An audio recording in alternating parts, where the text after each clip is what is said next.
The AEW Wrestling Observer List the Wrestling Observer List. Bobby Lashley is WWE Champion. The New Japan titles, the World title, Intercontinental title are joining up. And what are the top 5 personal Rock moments? Oh, we wrestling, ladies and gentlemen.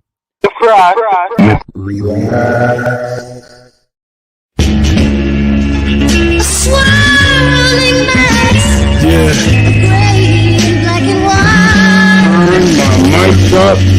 Turn our mother loving mic up. No, want to see them with Kendrick, Sims, and anybody that's coming in the ring.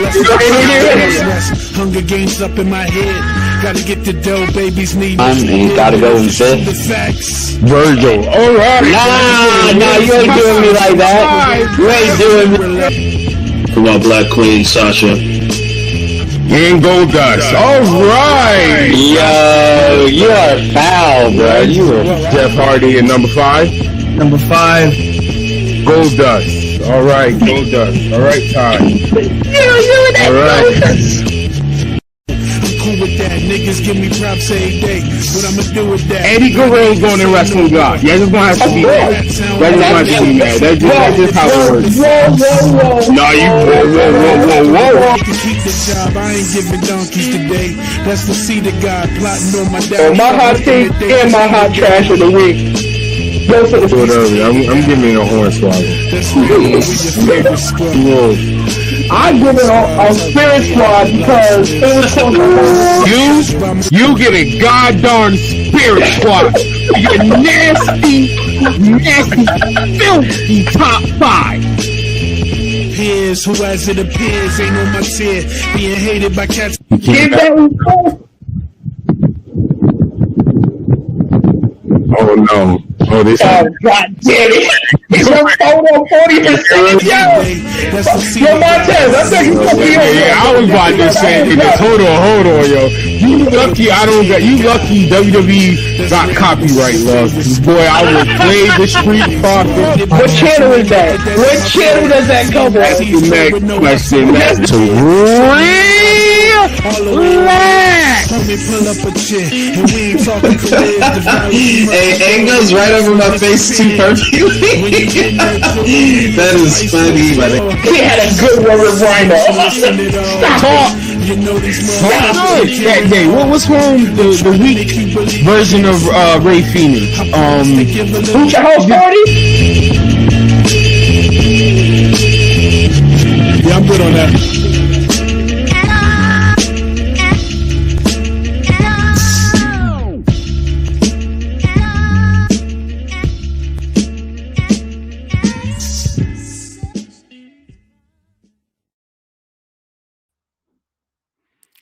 Oh, we wrestling. Turn my mic up. This is Oh, we wrestling, episode 18. Oh, this is new. Oh, we wrestling with another co-host. What's going on, Dre? Man, I'm trying to maintain, man. I'm over here trying to keep my sanity. What's good with you, brother? I'm all right. Oh, we wrestling. This is episode 18. We have a few things to talk about. A few wrestling news, but we're going to start off with a classic top 5. We're going to have some old school chatter, and today old school chatter is our top 5 personal favorite Rock matches. Personal. We'll go one by one. Go. You want to start off, sir? I'm gonna start off with a funny Not in one. no order. No, not any order. In no order. No. In no order. The Rock versus Stone Cold Steve Austin at WrestleMania 19. That was actually Stone Cold's last match, and why that's personally my favorite, one of my favorite Rock matches, is because of the personal value it had to me. I went to that WrestleMania. It's the only WrestleMania I've been to, you know? And, you know, being that I was born in 84, the same year that, like, WrestleMania, like, I could always, like, kind of, like, keep track of the WrestleMania. Right. And, like, kind of, like, keep track of like my memory. You know what I'm saying? Like wrestling's kind of been like a way of kind of like keeping me like, oh, what was I doing at this? You know what I'm saying? Mm-hmm. But when I heard that WrestleMania was going to be in Seattle, I knew I had family in Seattle, so I got a job. I got my first job as soon as I was like, not even I had a job before then, but like by 18, I made sure I got like a real good job, saved up that whole year, paid for me and my little sister to fly out to Seattle. Took my other cousin who watches wrestling, who lives in Seattle, to WrestleMania. You know, like, man, I was so dead set on doing that, and I got it accomplished. You know, I felt like that was like my grown man moment right there. Like, all right, I'm a man now. You know, Right, I did it on my own. Right, right, right. Yeah, without any asking mom for nothing or any of that. Like, that was the one right there. Because I could have easily went to my mom for it, you know, but like I was like, no, I'm doing this one on my own. You know, like. And what really made it special, I didn't know that was going to be Stone Cold's last match, but what made it special was Booker T just lost to Triple H after that whole racist buildup. You know what I'm saying? Yeah. And so when he lost, I was so salty. I was hurt, definitely. In the crowd, dude. And so when The Rock beat Stone Cold, I remember just yelling out Black Power. You know what I'm saying? But man, a revolutionary. But to know that was Stone Cold's last match, I'm just like, dang, man, on Stone Cold's last match, I took Black Power. Like, yeah, like that's not how you send Stone Cold off, but like that's how he went for me, bro. Like, just man, that was a dope match. Just to feed off of that, I'm gonna pick April 1st, 2001. I'm gonna pick WrestleMania versus Stone Cold. That was WrestleMania 17. I love that pay-per-view. Yeah, man, that was a good classic pay-per-view. But I understand your reasoning of picking that one, though. I really do. Like that one, it's a lot more. It's a lot more meaning behind yours, though. Right. So That's definitely a better match. That's definitely a better match. You just said once you said personal, was like, oh man, you know, I'm trying to remember. There was another one. I think it was like The Rock versus the Hurricane at a house show that me and my brother went to. You know what I'm saying? Oh, is that an honorable mention? That was honestly low key. That was a good one because he was putting over Hurricane. He really was. I mean, but then, like you said personally. So like, I just put those ones in there because like I didn't go to too many shows. You know what I'm saying? I went to the Vengeance. Oh, right. And outside of those two big ones, like we got like one Monday Night Raw. And then the rest are mainly like house shows or like a SmackDown. You know what I'm saying? It was like nothing crazy, you know? Right. But I remember like at the house shows, like the first time me and my brother going, we were like the third row, you know? That's the closest I ever sat, you know? And like, I remember like the little female behind us, she like yelled out like, I love you, Rock. And he just like replied, he like looked over at us and just like, I love you too, to the little female. And we're just like, bruh, like we're that close they can hear what we're saying. Yeah, that's crazy. Like we could spit on one of these fools, you know what I'm saying? Like that was get whooped up, but you know? Yeah, the closest I was front row seat on my birthday on that Monday Night Raw when Rusev was getting married to Lana. I mean, you can't get no closer. Yeah, you can't get no closer. And my highlight, honestly, my personal highlight of that was Zelina Vega was right there on the side I was. That was oh, that was personal. So let me kick off. Number 2 for me, I'm gonna say Armageddon 2000 Hell in a Cell. Yo, The Rock promo was fire. I would never forget that promo when he mocked everybody. When he did the Triple H. I'm the game. Oh man. Man, one of my favorite Rock matches, and I don't really get time to like think these over, so I'm like kind of on the spot. Obviously, the triple threat match between him, Kurt Angle, and the Undertaker. I have that one written down as well. Man, that was like one of, if not to this day, that's probably my favorite triple threat match. Like Vengeance 2002. And there was no, you know what I'm saying? Man, it just felt like a scrap, bro. You know what I'm saying? It didn't look hokey. It didn't look like they was cooperating and catching each other. You know what I'm saying? Like it looked like they was at war. No, I agree. Yeah, that was the perfect Undertaker to fit that triple threat as well. Facts. And this one, and I'm also going to throw my honorable mention along with this one, My honorable mention was 1999 halftime Heat empty arena versus Oh, that was fire. Mankind. That But was fire. the one that made my list was 1999 Royal Rumble I Quit match with the famous steel chair shot that rocked the arena, and I will never forget that. Man, That is the most toughest steel chair shot I ever seen, other than JBL hitting Eddie Guerrero. I think that was American Bash in that bull rope match. Man, because I wish I would have had time to really prepare for this one. I want to say it was The Rock versus Triple H and Shane McMahon in a handicap match. I just remember The Rock bottoming both of them through a table, and it was just like epic, bro. Like Oh, The I Rock, do remember that moment. I remember that moment. I don't remember the whole match though. It was a good story around the whole thing, but like he ended up taking on both of them, and he rock bottomed both of them through it, man. Rock and Triple H. Honorable mention would be the SummerSlam when he took on Triple H in a ladder match. Even though The he lost ladder that match, yeah, that he ladder really made match. Triple H like put him on that next level at that point. You know what I'm saying? I agree. My last pick is SummerSlam 2002 for the undisputed title, The Rock versus Brock Lesnar. I was a fan of that one. The Rock doing his job again, putting over another major superstar. Facts. Facts. One other match for The Rock for me would be when The Rock lost to Rob Van Dam. I can't recall if it was on SmackDown or Raw, but man, at that time, like I was the hugest, and I still am the hugest RVD mark because, like, man, like RVD, and that's what makes RVD really the GOAT. They did not let RVD talk really. You know what I'm saying? They didn't let him like really be RVD like he was in ECW, but he was already over by that time. You know what I'm saying? Because he was like self-made. He was really one of those people like when you look at Chris Jericho, for example, when he was in WCW, for people who like to say, who make the argument he's not a WWF guy, he's a WCW guy.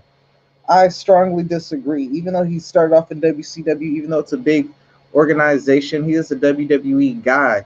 When he was in WCW, he wasn't even ranked in like the top 100 of the PWI. You know what I'm saying? He wasn't on none of the magazine covers. He wasn't on no video game covers. He wasn't a world champion. You know, like WWE legitimized him. They made him a way bigger star than what he ever was in WCW.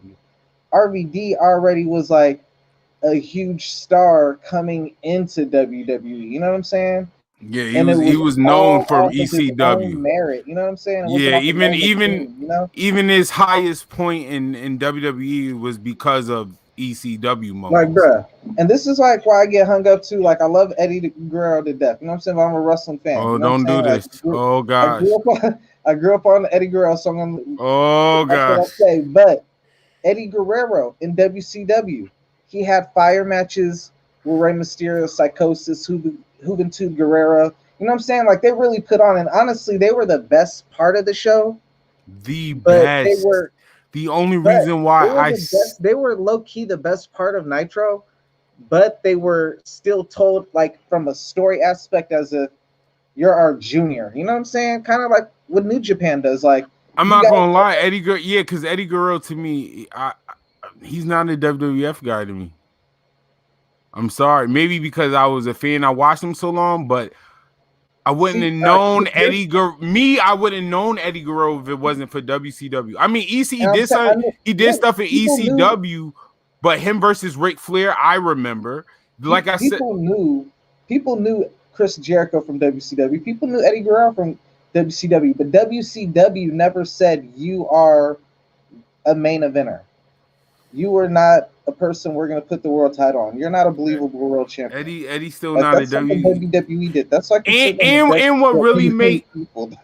and will also they weren't the ones that the crowd no, would the go thing that will help me always crazy remember for. Eddie They weren't as a counting on WCW guy, because he even debuted as supposedly a guy that was coming from WCW in the Radicals. So like even his debut made me feel like, yo, he's still in WCW. That's why me personally, WCW, my favorite match from Eddie Guerrero is from WCW. It's not in WWE. Yes, that Brock Lesnar match is fire, but him versus Rey Mysterio is a classic. That's iconic classic. But it's a classic wrestling match, but the bigger moment by The far storyline is fire. No, it is Eddie Guerrero winning against. No, Brock you're Lesnar. right, because he Even finally entered the heavyweight picture. Man. But no, you're still, and that match was a executed WCW by guy. like a story. That's why like sometimes like less is more. Sometimes you know what I'm saying. Like I can't even compare the two because you're right. The Eddie Guerrero versus Rey Mysterio in their prime, yeah, they was wilding. That's what I'm saying. Like Eddie Guerrero just that good. Like everywhere he went, he left the mark. Like let's be real. Like when he was good over there, like man, he was always good, man. So like that's what I'm saying. Always good. I ain't trying to downplay Eddie Guerrero, Chris Jericho. They're always good wrestlers, but like they weren't allowed to be that mega star in WCW. Yeah, no, I agree. They wasn't allowed, but let's be real. At the end of the day, I still would consider them as WCW because I'm the type of person that's going to give them their credit. Even Eric Bischoff, so the documentary said those superstars kept people tuned in. Eddie Guerrero, Hoovy, Rey Mysterio, Billy Kidman, the cruiserweight division kept people tuning in. So yes, I'm still giving Eddie Guerrero credit because no, he didn't get that spot like Brock Lesnar, but still, bro, he low key held. You know, exactly. They still low key held the company though. At the end of the day, they and it's documented. It's not me being a fan. It's not me being a fan saying this. It's document saying that they carried the show. Eric Bischoff is saying they carried the show. They weren't the ones drawing the ratings, bro. We all know who was drawing the ratings. Let's keep it a buck. No, I'm not. I didn't say that. Carrying the show. I hear you. I hear you. But at the end of the day, the people that make them stay in tune to the main event. Like it's documented. It's documented. Like, all right, it is exactly. It's documented. When the main eventers weren't the flippy guys, you know what I'm saying? They was doing numbers. Now everybody does flips, and the numbers are down low. What do you need to do? Like you see what WWE is kind of doing. They're kind of trying to bring it back. You got the McIntyre, you got the Lashley, you got Sheamus up there, you got Keith Lee up there. You got Damian Priest. Like, they're bringing up the big dudes. You know what I'm saying? They need to hurry up and bring up Karrion Kross. Randy Orton's already somewhat big dude. You know what I'm saying? Edge. You know what I'm saying? Tall. You know, like, it makes it more like the heavyweights. You know what I'm saying? It's old school talk. You talking about present time. That wasn't the energy back then, though. Like, yes, of course the main event was the Moneymakers. Of course, DDP with fucking Dennis Rodman and shit like that. Of course. But niggas wasn't staying in tune for that without them. It's a fact. That's what I'm saying. It's documented. That's what I'm saying. To me, Eddie Guerrero will always be he's a WCW guy. Right? He's one of the originals. When I think of WCW, I think of Eddie Guerrero. Because I think of Ric Flair, Goldberg, DDP, but you have to get to the cruiserweights. I hear what you're saying, but WCW ain't shit without the cruiserweights. See the thing. I mean, like the cruiserweights. It's like, you know, like they're that gym, but they weren't presented as such, which is why like they weren't even ranked as such. They weren't, and it's like the same thing. The Mexico branch of NXT bring back the spotlight. When I look at cruiserweight, especially when they have other people who would qualify to be a cruiserweight, but they're not stuck in a cruiserweight division. That's basically saying, yo, we're going to give you like a participation title because you cannot be our world champion. So we're going to give you like the junior. But he grew out of that though. Like, I hear what you're saying in WWE. I hear what you're saying, but he started in WCW. We know He where he still started wanted. from, but we know who made him like. You know what I'm saying? That's like Moxley. We know where he started at, but who made him like the, like? All right, but who made him the superstar? You know what I'm saying? And for those people who be like FCW and everything, like, come Wait, on, bro. Like, WWE made him a star though. Moxley never went to WWE made him a WWE. superstar though.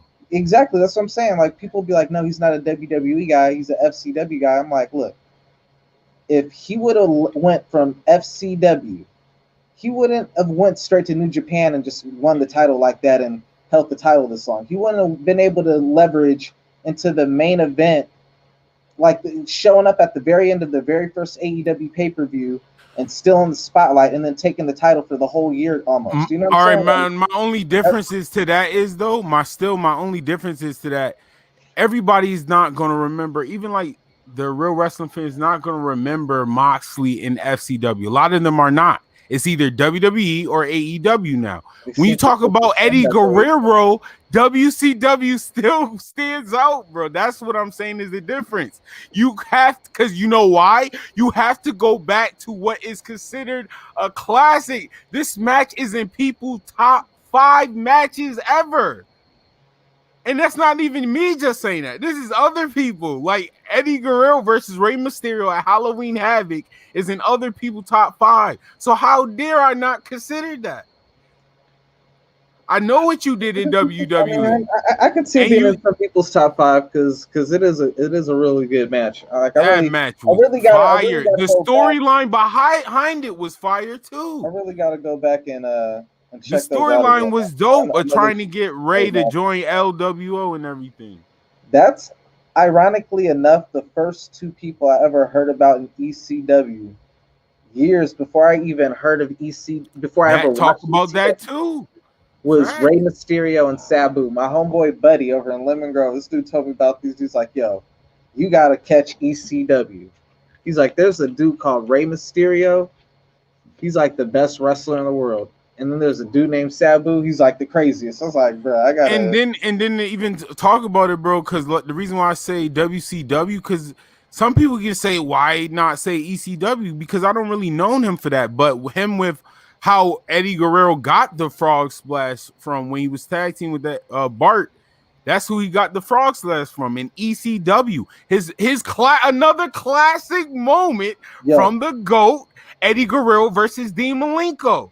Yo, he had some crazy like Eddie Guerrero has classics. I ain't even gonna hold you. Eddie Guerrero had some crazy turn the dot voice up. Classics after classics matches after in ECW, man. Are you kidding me? Put some respect on the GOAT name. Yeah.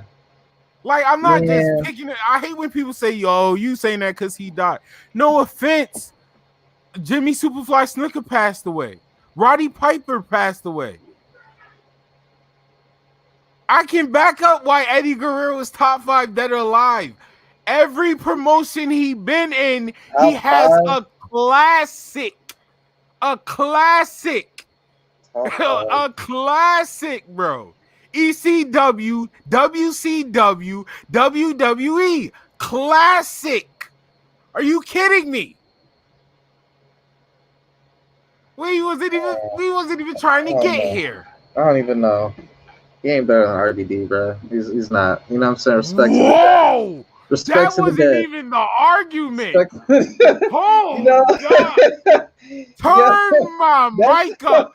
Listen, yo, RVD was originally in my top 5, bro. Because I was talking, I was like, you know what? Like, when Eddie Guerrero, he wasn't superstar status. Like, we weren't having this discussion of him being top 5 or. You know what I'm saying? We ain't gonna talk about New Mexico and stuff like that. We talking about American soil, really but got to WWE and really got that run he had where he just caught on fire. Bro, you know people knew him in WCW though. I mean, it's not like he was. It's not like somebody you didn't know. Eddie Guerrero is a legend. I ain't trying to take that away. I do got. No, you disrespect Eddie Guerrero better than RVD. I've never said that in my life. But Eddie Guerrero is better than RVD. Eddie Guerrero is not better than RVD, bro. Stop. Eddie Guerrero is way better than RVD. No. Way better. No. Way better. You're showing your wrestling intelligence. I am. No, man, no, bruh. What's the criteria list? Pull out the criteria list so I can smoke you. I'm saying without at the height of wrestling, listen, at the height of wrestling's popularity, Stone Cold. Now we consider Stone Cold the GOAT, yes? A lot of people consider Stone Cold the GOAT over Ric Flair, over Hulk Hogan. They consider Stone Cold. You know why? Because for as long as Ric Flair was the man, the person that the company was behind, right? For as long as Hulk Hogan was the man and did his numbers, did his tickets, at the end of the day, Stone Cold did the highest numbers. You know what I'm saying? He might have did it in a shorter time span. He might have had a shorter run, but his run was super legendary. You know what I'm saying? Like in that short amount of time, it was higher than anything. In those years of wrestling at its highest peak, RVD on ECW, bruh, was still ranked number 2, right under Stone Cold at the height of his popularity, bruh, without the WWE machine. You know what I'm saying? Like, bruh, is better than RVD. Oh, we're not doing that. You already know that RVD's my go, bro. Like that's you said it first. Don't you ever? I ain't gonna lie. Be on the lookout better than Shawn Michaels, bro. RVD. When you read the Young Bucks book, it even says, and that's the funny thing with the Young Bucks. At least they even said that. They said they were inspired by RVD, who was the person who really changed the game, bro. And that they even named their character that they trampoline wrestled with. After RVD, my dude, Sasha Banks, I saw in an interview before she started doing all this Eddie Guerrero tribute stuff on WWE, because that's like sewn in the thing. But she had on an RVD shirt, dog. She said in the interview like she was inspired by RVD, like. But nowadays, it's Eddie this, Eddie that. But I'm like, I remember you before you became the WWE. You know what I'm saying? Machine. The clog on the machine. You know what I'm saying? There we go. The Eddie hate is real. Eddie's, so like Eddie Guerrero was great. Eddie Guerrero was great, but when people die, like Jadakiss said, man, when people die, man, like it's just like everything gets blown up. You got to give them their flowers, because to say someone else is better is like, I don't know, man, but like I ain't trying to take nothing away from Eddie Guerrero, bro, but RVD is really like the GOAT. RVD is the GOAT.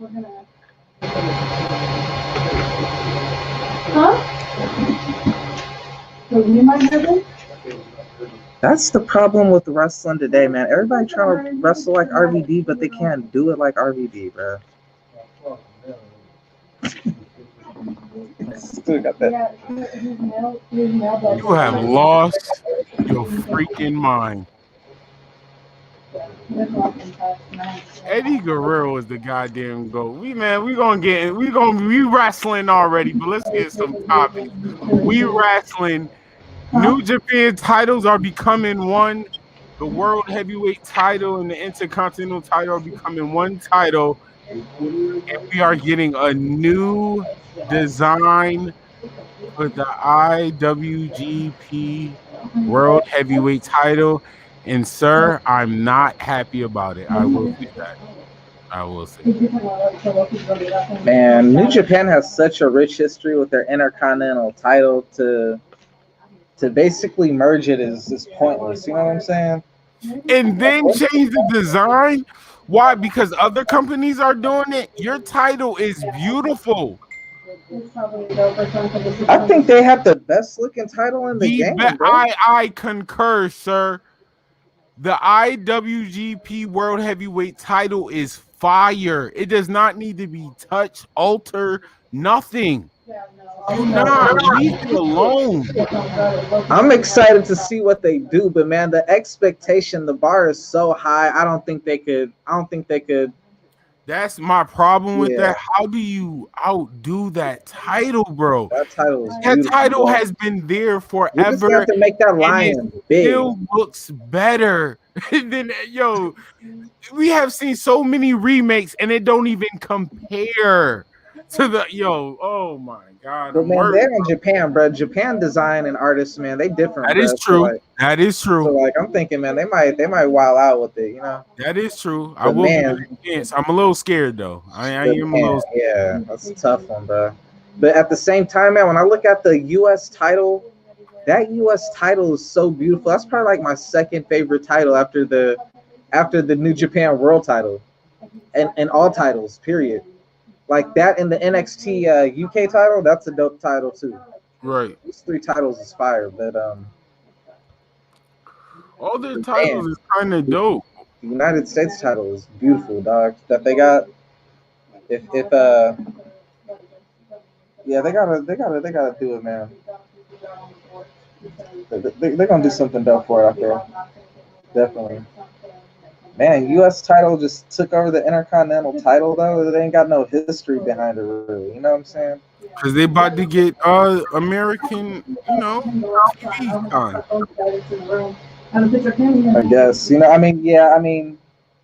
I guess. I guess the logic is get rid of the Intercontinental title so that the U.S. title could at least be taken more serious or have more importance. Because right. It's already like second fiddle to the world title. So. Yeah, it'll be the second title up. Right. Well, on to other news. A Raw recap. Bobby Lashley is WWE World Heavyweight Champion. Well deserved, man. You ain't getting the air horns live, but on Spotify, I know you heard all of them. Well Matter deserved. of fact, I'm gonna play some more air horns. There you go. Bobby Lashley is WWE World Heavyweight Champion. Yo, man, let me get the screen for a minute, man. I remember in the Bullet Club chat, I can't recall who it was. I don't know if it was from our boys over at Get Your Bars Off podcast. I can't recall if it was Ari or Loso, but I recall a while ago we was talking about. I remember recalling I said something about I wanted Bobby Lashley to get the world title before Keith Lee and Big E. It might have been Loso. And the reason I said it was because like I knew with Big E, even though I wanted Big E to have his moment, you know what I'm saying? Like I wanted Big E to get it before Keith Lee, and I wanted Bobby Lashley to get it before both. Was like the conversation we was having, because I was like, man, it looked like Keith Lee at that time. This is right before they just dropped the ball on Keith Lee completely, you know what I'm saying? But for a quick minute, it looked like Keith Lee was going to skip past both of them, you know what I'm saying? Right. And it was kind of like one of those things with Sonata and Evil, which is the only reason I was okay with Evil getting the belt, you know what I'm saying? Because it was like he was there longer, but you knew Sonata was just coming up way quicker and was about to, beat him to the title, So I was kind of surprised but happy for him. And the Roman Reigns, Seth Rollins thing, you know what I'm saying? Everybody could see Roman was about to be the first one in the Shield to get the belt, and then for Seth to get it first. It was like one of those things where it's just like, man, like, even though I want Big E to get the title, Roman's having his best years right now, Ever. So I'm cool with him being the second champion, because the second champion, it kind of gives you that old school, like, the second champion's the second best person in the company. You know what I'm saying? Like, you got definitely put some respect back on the IC title. That's what it does for me. It's back. It feel like the workhorse title again. It feel like the number 2 guy. Like the only person who's beating me is Roman Reigns. But like, I'm cool with just being the fighting champion. You know what I'm saying? While the other dude, you gotta the storylines and all that. You know what I'm saying? But when I said that, I recall someone saying like, "Oh, well, Bobby Lashley ain't got no personality and all that." You know what I'm saying? And I'm just like, he improved. Thinking to myself, just Bro, like, he improved a lot. Bobby Lashley. I was talking about like how like he was ready back when he had Leo Rush as his mouthpiece. You know what I'm saying? He was ready once MVP started picking up. You know what I'm saying? Like there was that time in between where they just really stuck him with Lana and all that terrible booking, but outside of that, like I've been feeling like he was ready, and I felt like that since he very first came into wrestling, because like it really like I never could process it. You know what I'm saying? How Bobby Lashley is literally almost got such a close background to Brock Lesnar. You know what I'm saying? Has such a close build to Brock Lesnar and everything, but one gets treated like this unstoppable force of nature, and He the was other one involved just, in a horrible storyline with Rusev, I'm but I saying heard I'm it saying was since all for back when he this though. came, I'm saying since back when he very first came out in 2005, like he was like that dude. Like if you look at him, you're like, yo, I want to see this dude against Brock. You know what I'm saying? Right. And like I'll save it for later with the Fate of Mania. You know what I'm saying? But like I never understood, you know, how like this guy is always the one who like they have working with everybody. He's putting everybody over. You know what I'm saying? While the other guys like look like if they got into a fight, it could go 50-50. You know what I'm saying? It's just like, bruh, like it's good to see him finally get his due, you know? All right, before we get more into this Raw recap, let's bring somebody in. Another tribal member, somebody from 901 Daiquiris in conversation at this shop, divorced bestie. He does it all. Gerard, how you doing today, sir? What's poppin'? What's going Y'all on? We boys good, talking. man? Doing good. Bobby Lashley is WWE World Heavyweight Champion. That's a good start. That's a great I'm start. all for it. I'm all for it. Matter of fact, Hurt Business had the tag team titles and the WWE World Heavyweight title in the best manager currently today. I said it. So what? Brad, we gotta get to the Observer after this because man, you just said something definitely should have got an award right there, bro.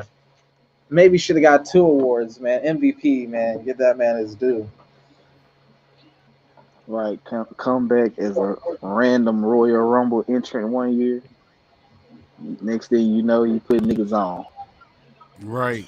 Let's talk about Raw with the clickbait tactic, though. The countdown. We're gonna have the match at the start of the second half. No, better yet, stay for the third hour of Raw to finally see the title match. That Don't was the go Mrs. nowhere. Countdown. Yo. Don't go nowhere. You about to change the channel? I think not. Yo, that was the Mrs. Countdown. Like, this is how long you got left to be the champion. Like, throw the time up on the screen. When this clock run out, you your title's gone, bro. And it was funny. He had the announcer. He had the announcer. He's like, "Yo, man, announce me as the champion real quick, because I need that soundbite for my show." You know what I'm saying? Like the world champion did his little pose and everything. I'm like, dog, get out of here. Not for Miz and Maurice. You know what's crazy? Miz is probably gonna win the title at WrestleMania. Don't do this, man. You hear this nigga, man? No, it's still a chance for Brock versus Bobby Lashley. Don't do that. Okay, just listen. He's gonna be involved in the match. You've been wrong in some of your predictions. They've been good, but you've been wrong. They've been really good, but you've been wrong. I pay attention. I said it's on the podcast. Files are saved. It's gonna be a triple threat match with whatever it is, man. Miz show debuts the night after WrestleMania. Yo, this is a hot take, man. If they go Bobby Lashley and Drew McIntyre, they have to throw Sheamus in the match. No. Sheamus, that was like honestly like the Raw recap. I could like really put to like two moments. Bobby Lashley winning the title at the end, the start and the end. Yeah, that first 30 Drew minutes. McIntyre versus Sheamus was good. That match was damn good, bro. Like that was a really good match, bro. That was a really good match. Sheamus was kneeing that fool all up in the face, bro. Like, yo, man, that was a hard hitting match, bro. Like they got great chemistry, and so like I definitely would think Sheamus. They ain't got nothing else for him, you know. Put him up in there. I can see that and Bobby win. I don't think Miz is gonna. I think Miz and Morrison is going to be in the match. Oh, matter of fact, I saw a rumor and I actually believe the rumor. Miz and Morrison versus Bad Bunny and Priest. You know what? Give him the title in the first place. I was just about to say I felt they caught an audio bowl on that because at first that's what it looked like, but once Miz won the title, you kind of seemed like he had that little He's still interacting with Bad Bunny. What's the dude's name? The little like the Spanish dude, Angel Garcia. It looked like it looked like they starting to go with Bad Bunny and Angel Garcia. You know, Garza.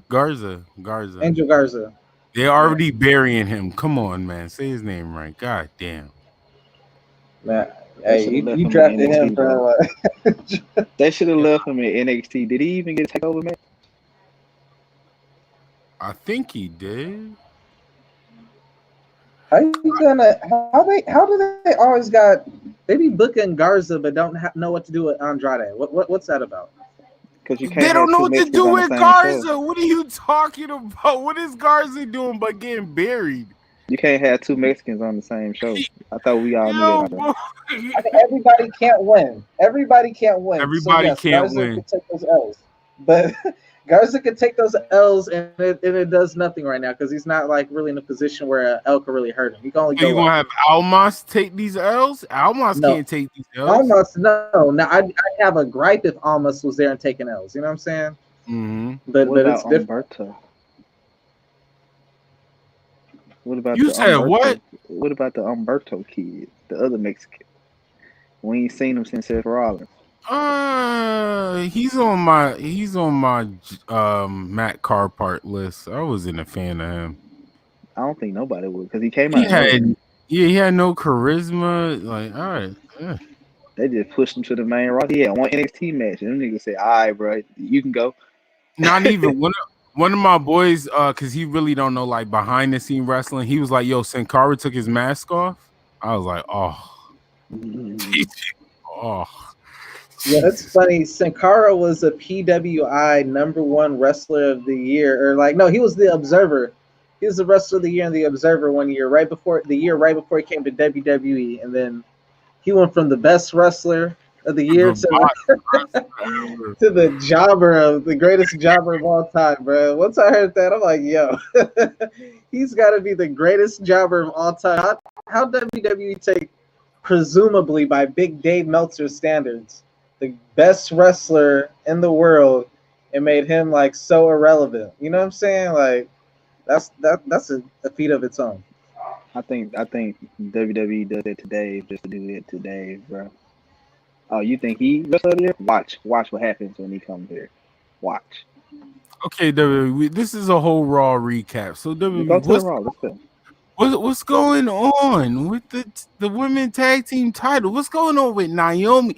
Hold on. So she's Naomi and Lana is the #1 contender for the women tag team titles. And Naomi gets smoked by Nia. That wasn't even a competitive match. It wasn't even nowhere near close. She got smoked. And you're expecting me to even be slightly excited? First of all, the strongest and more talented person in the team of Naomi and Lana. No offense, Lana, but come on. And Lana, Naomi got smoked. You expecting me to believe this not going to be a squash tag team title match? When is the match?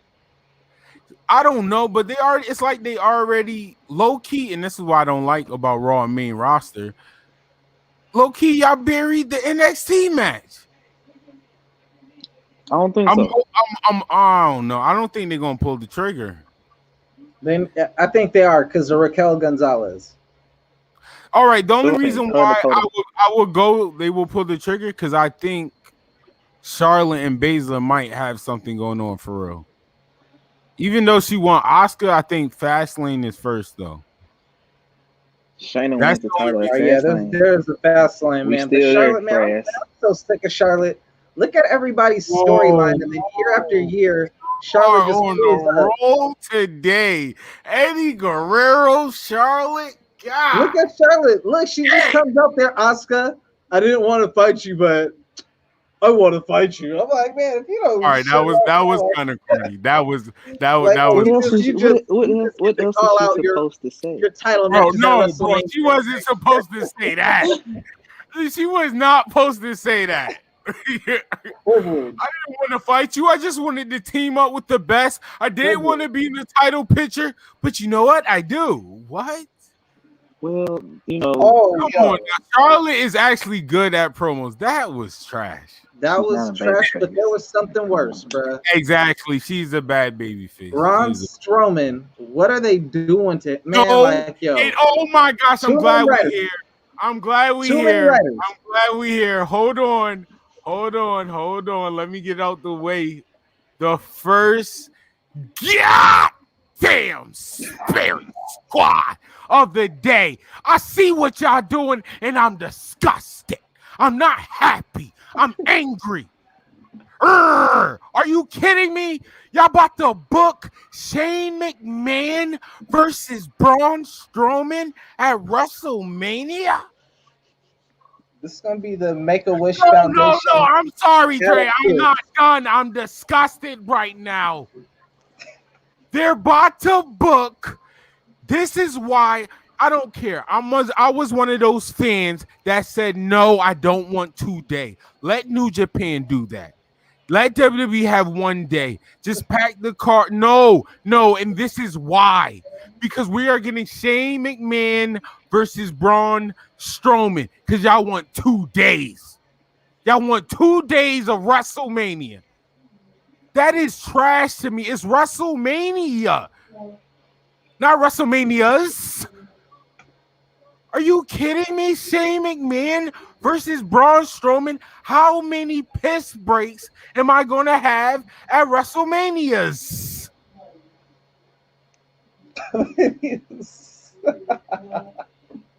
Are you kidding me? And then let's talk about how nasty this storyline is. Who is the baby face? I'm supposed to be rooting for Shane McMahon or Braun Strowman. You want me to root for Shane McMahon and he's talking shit about Braun. He's calling him stupid. He's ruined his matches on purpose.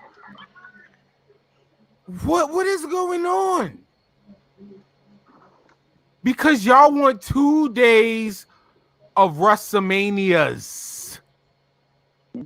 Shane gonna mess around and get injured, man. You up in there with Braun. Man, Braun is not the guy you want to throw an old Shane McMahon in the ring with, bro. He gonna mess around and injure something, man. God forbid, man. You know, probably gonna throw Shane from the pirate ship or something like that. Think that dude walked the plank or something, man. Oh no. Oh my god. But man, they have Braun looking so stupid out there. Like, all right, I'm not gonna beat you. Braun, you're like 30 feet tall, 7,000 pounds compared to Shane McMahon. And Shane McMahon gets on the apron and says, Braun, tag him. You listen? You listen? You hit your finisher. Old days, we press, what was it, L1. Then newer days, it was triangle. Now we press square and X. Braun, you hit your finisher. But I'm not mad because Hurt Business is still tag team champions. But still, we are going to get Shane McMahon versus Braun Strowman on a WrestleMania's card. This is ridiculous. I think they're gonna have Oh Boy in the match too. Adam Pearce. No. Adam Pearce is just a guinea pig. He's just protecting Adam. Adam still they're not gonna. Adam Pearce is not gonna be on the card, but he's gonna be on the match. Yeah, he's not gonna be in the room. Nah, he's trash. This is ridiculous. Yo, with Mania being 2 nights, what would be the 2 main events that y'all would have personally? It's only one main event. If it was up to me, it would be both SmackDown matches. And that's being biased or whatever you call it. It's only one main What event. the Sasha and Belair, and then the Yup. And the well, I don't know what they doing. Yeah, that match. That's the last match of WrestleMania. That's the main event. WrestleMania's. Well, yeah, WrestleMania. So they really gonna give us like they did last year. We're gonna get a gimmick match out of this. I think we're gonna get Seth versus Cesaro. I told you that. Yeah, I'm all for that. I'm definitely all for that. I strongly believe the World Championship should end the main event. You know, so for both nights, I would have both the men titles, but I'm kind of 50-50. Realistically, one title's gonna be defended on one day, and the other title's gonna be defended on the other day. Didn't they do that last year? This is WWE, man. It ain't never that simple, bro. Oh, it is. It's WWE is when it comes to that, they are that simple. What was the main event last year? I could have swore it was the Drew and the Undertaker. No, Drew and Goldberg was the. No, it was AJ Styles and the Undertaker. The main event? On what night? It was 2 nights. On night 2. That was Saturday's night, man. Was it? They was the main event one of the 2 nights. I forgot there was 2 nights. So who was the main event on the other night? Was it the very last night? Yeah, the very last shot that you saw was Drew McIntyre winning. Nah, I'm pretty sure whichever night. Because it didn't last long. You gotta think about it. He faced Goldberg. Oh, okay. Maybe it was. That's why I said when it comes to that, WWE is that simple because you got to think about money wise. Like they want their last. Man, don't tell me I got a connection issue. They want their last shot to be held with the WWE title. That's why that big W is on that title. All for money. That's why it looked like that. And they don't give out the Universal title. They give out the other title. To all the champions.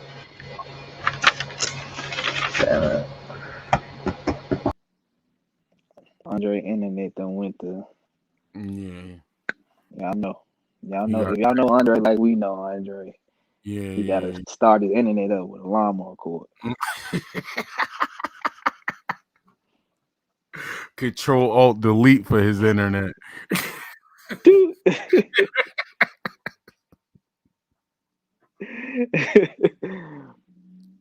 But nah, man. I actually watched Raw Monday night. I did too, and we all know why we watch Raw, and that's why I said they're smart. Though they're smart. The clickbait, Really, that's really all it was. That's true too. But clickbait is how they got a lot of these people. You might not watch the whole show, but you're gonna tune back in. All right. But back to the Charlotte shit. I think what we were saying last time, bro, it should be Shayna. Shayna should beat Asuka at Fastlane, and Shayna can go at. That would be good, but I don't know, man. It might be a triple threat now. I feel like they don't know what to do. I ain't going home. And if they put Charlotte in another triple threat at WrestleMania, I'm like, bro, leave it alone. I mean, she was only one. That was the main event. It was a big one. What the girl, the first? Yeah. That should have been the main event. That would have set shit off, not Becky and Ronda. Which they was building to it. Jesus Christ. Also, was it me? I wish I could, WWE with their copyrights. But if I'm not mistaken, when Bobby Lashley won the title, he was waiting for fireworks. You don't get fireworks on Monday Night Raw. He pointed to the sign. And if he would have got fireworks, that would have been dope. But I think he just pointed to the sign because he's going to WrestleMania. He's main event WrestleMania. Get no confetti or nothing. Why not? Because he's still heel. You gotta remember that part. They don't celebrate heel champions. I guess you're right. That makes Let sense. let the Well, hurt business WWE, come out who's and celebrate. heel? Let Who's them come out. who's the heel and who's the baby face? Braun Strowman versus Shane McMahon. Let me know right now. The fans are the heels because none of us like this shit. Yeah. Don't none of us like it. Don't none of us like it. They go kick it. They go count us out. That was a good answer. I feel you. I feel you.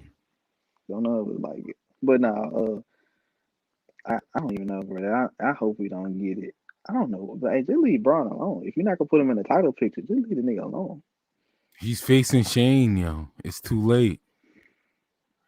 Like you're not gonna give So, him the main title because he can't. so what do you think gonna happen with the WWE title for WrestleMania right now? I feel like they're gonna give I feel like Roman Reigns is gonna retain, and No, the WWE title. The WWE title. We're on Raw. Who's gonna Bobby be Lashley. WWE title. Lashley and McIntyre.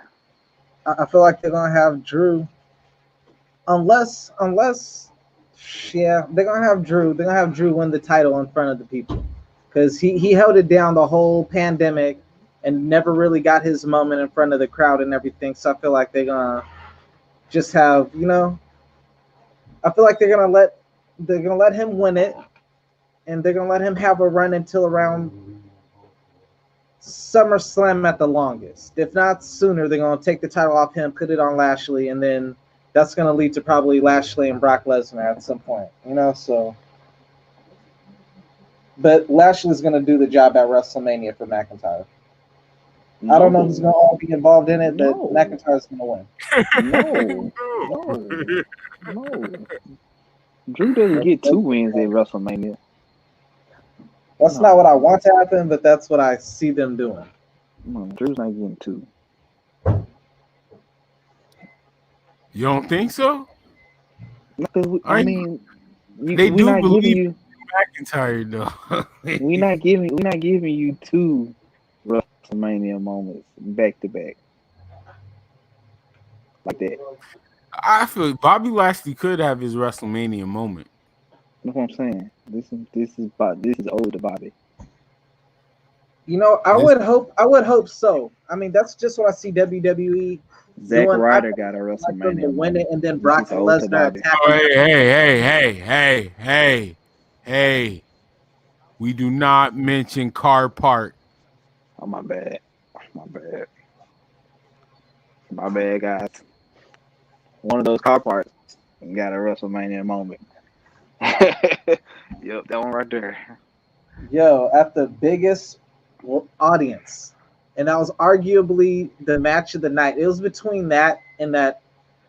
Man, hey, how crazy was that WrestleMania? That WrestleMania had AJ Styles and Chris Jericho on it, and the best match of the night was that ladder man match and the street fight between Shane and The Miz. That street fight was hilarious, dog. Like they really put on a good match. All on that WrestleMania? Who else was up on there? What was the main event? Man, at that WrestleMania, let me see here. What was this, 31? I want to say? No, 32? That wasn't 31. 32? I know one of the matches was Bray Wyatt versus Randy Orton, and they had the little... That was in, was that in Orlando? They had Sting and Triple H on there. No, that was in San Francisco. That was in Florida, no? That was in San Francisco. 31 was in San Francisco. That's with Seth and Seth won the title at 31. Yeah. Jericho was supposed to lose that year to AJ Styles, but he saw that audience. Was it 33? I think that was 33. Might have been the one with Luke Harper power bombing John Moxley through the ladder, outside of the ring through the ladder. That was a dope little spot right there. Yeah, that was 31. RP Luke Harper. Kevin Owens and Sami Zayn was getting busy in that match, bro. They was really the MVPs of that match. It was wilding. They really was the MVPs. That's why I was wondering. I was like, how is that the match of the night? And I was like, start thinking about the people in it. And I'm like, yeah, it wasn't because of him. It was because the people that was in it. Kevin Owens and Sami Zayn was cutting up, bro. It was wild. Man, with Bobby Lashley though, real quick, man. With Bobby Lashley, like, here's the one that, like, I'm happy that we got him as the champion, but this is the problem I have with Sasha Banks, which is why I want her to win at WrestleMania. It always seems like when it's like the black person, you know what I'm saying?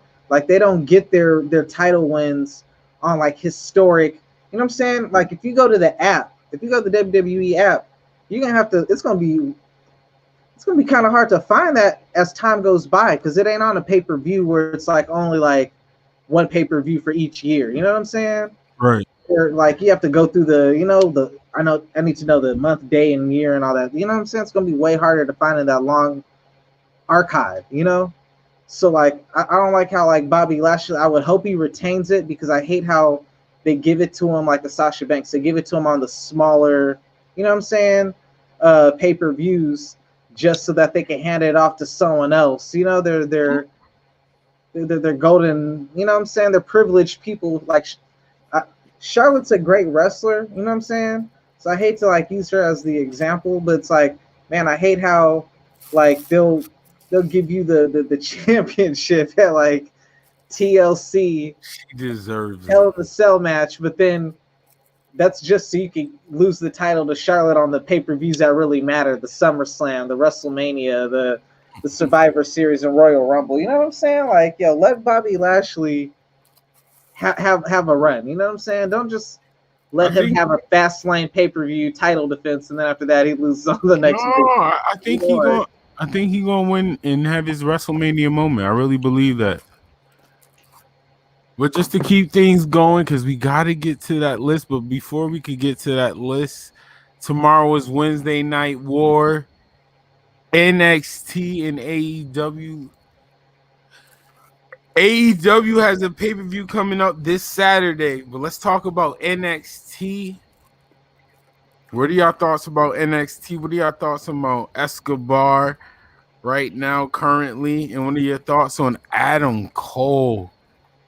In the Undisputed Era, the end. I'm not talking about him. I'm not of talking an about era. him. Who you not talking about? I can't not talk talking about the UE, man. It's too close. It's too soon still. It's still fresh. The wound's still open. I know. I called it though. I called it. I told people I was one of those people that was saying, man, I'm gonna name them in that top elite. In a couple years, I'm ready to have them conversations with Evolution. I was one of those guys, but also I said that these past couple months, I was like, man, I don't think they're going to really have nothing else together. They good, but they no Shield. We didn't see what they could have did on the main roster. Don't do that. Oh yeah, like you accolades. I'm like, what the Shield done. I feel like they might be low key one of the greatest factions of all time, bro. Like, they are. How often do you see a young group of unknowns? You know what I'm saying? Like, come in and get pushed like that, bro. Like, man, you see like the older in wrestling, it's always the older people who kind of like run things, even though there's probably someone way better in their prime who's like, you know what I'm saying, being like held down for the longest. So when you looked at Hulk Hogan and Ric Flair, you know what I'm saying? Mainly those two, like. There's a bunch of people who could have been world champions, but they was like, nah, bro, like, I'm still a world champion. You know, like, man, to see them do once again, I still say if the UE stuck together, I still would have been, I would have came back to this conversation with confidence. Because I hear what you're saying, but if I believe what they did in NXT, they could have did on the main roster, especially where Raw is kind of like where they at. Undisputed Era could have really made a mark and an impact on Raw. So I hear what you're saying. I really do. But like, if they didn't break up too soon, like I said, they broke up too early for me to even have this argument with you. But I really believe in them because I know Kyle O'Reilly can be a single competitor. I always said one of my personal favorite rivalries was Adam Cole versus Kyle O'Reilly. They Ring of Honor and New Japan matches was fire. Fire. I am excited to see Adam Cole versus Kyle O'Reilly on the takeover setting. Both Kyle O'Reilly, Finn Balor matches were match of the year contenders, in my opinion. And bruh, like, Finn's my dude, They but want to win match of we the weren't year. really talking about Finn Balor for like a match of the year. Like, when's the last time we had Finn Balor in a match of the year? It's been a long time. You know what I'm saying? Like New Japan times. You know what I'm saying? So like to say that, like, you got to definitely give Kyle O'Reilly his due. You know, like I remember him and AJ Styles had some dope match back up in Ring of Honor. I want to say it was up in. They had a real good match. The only strongest debate, if UE stuck together, I think your strongest debate that you probably would have had over me is that all three members became world champion. I don't think that's exactly where I was. Probably the only one that couldn't be. Yeah, like I don't think all of them would become world champion. That's the only reason I give they did it too, though. You know what I'm saying? Advantage. Like the but way I love the Undisputed Era story, bro. From the way they joined together, the way Roderick Strong became a member, the way they all held gold, the way they transition and substitute off of teammates. Like I don't know. Undisputed Era, man. That was a good era. That's gonna be missed. Yeah, that was a good era. That's a 3-year run. The Shield did the same thing when they had their run. Not to debate on, you know what I'm saying? But like, yeah, that's what I said. I can't. I'm giving that to you. I can't really. I don't have like an argument. Like, I'm not confident in that argument right now. But I believe if UE stuck together for a while longer and went to the main roster, I believe I would have came back with another argument, because I believe they would have went to the main roster and held like gold for everybody. I really believe that. Let me tell you, because they gave Bobby Lashley, go back to this. Just because they gave Bobby Lashley his title on a Raw like that, you know what I'm saying? In the fashion that they did, that's why I want him to win at Mania against whoever he takes on. You know what I'm saying? Mick Foley, I'm tired of them getting on like the right. Yeah. Right. But to NXT, man, Pablo Escobar, bro. I mean, future GOAT. Yo, these I'm tripping. Santos Escobar, yo, all my favorite. It's good to see. Oh yeah, he did say Pablo, yo. That's crazy. Yo. Hold on. He said Pablo. Hold on, yo. I've been watching too much Narcos, bro. Yo, I've been watching too much Narcos, man. Nah, he's actually a great wrestler, yo. He called him Pablo. Get his name right. Yeah, you've been disrespecting the LWO members. Look, I wanted him. You've been disrespecting. No, relax. Relax. Hold on. Hold on. Let me get together these E's and A's. Hold this L for me. How dare you, Pablo?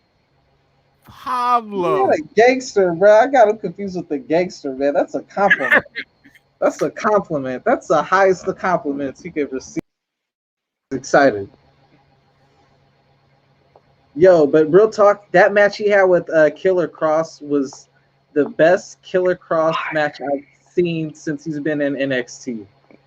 It added another dimension to him. It showed he could sell and take bumps and not just, you know what I'm saying, work like that Goldberg style match where he's just all offense, you know. I honestly say sometimes I need to relax, yo. Sometimes I need to relax, yo. I was wondering why I don't see the chemistry in that match was great. Triple H, great job. William Regal, whoever put this together, great job. NXT know what they're doing. I was all for this match. I ain't gonna lie. They was wilding. I was like, why are they doing this match? They're both heels. One's the cruiserweight, the other one's like the biggest guy on the roster. But yo, the way they had Santos handle him, like no one's handled Cross like that, bruh. He was dogging him like 75% of that matchup, bruh. So I was just like, yo. And he didn't even look weak when he lost. Right. So like, man. Right. That did more for him than anybody, because it shows like, all right, like don't just box him in that cruiserweight.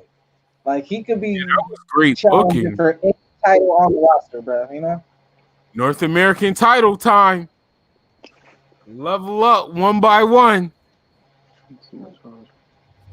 yeah, I can see that. Even though I think Dexter Lumis is going to take the title from Johnny Gargano. Yeah, that's on the way. I could see that. But speaking of, I don't want to NXT, see it happen. yeah, I don't want it. But the reason why I said Dexter Lumis because I could see Escobar versus Dexter Lumis, or being Escobar being the person to take the title off for Dexter.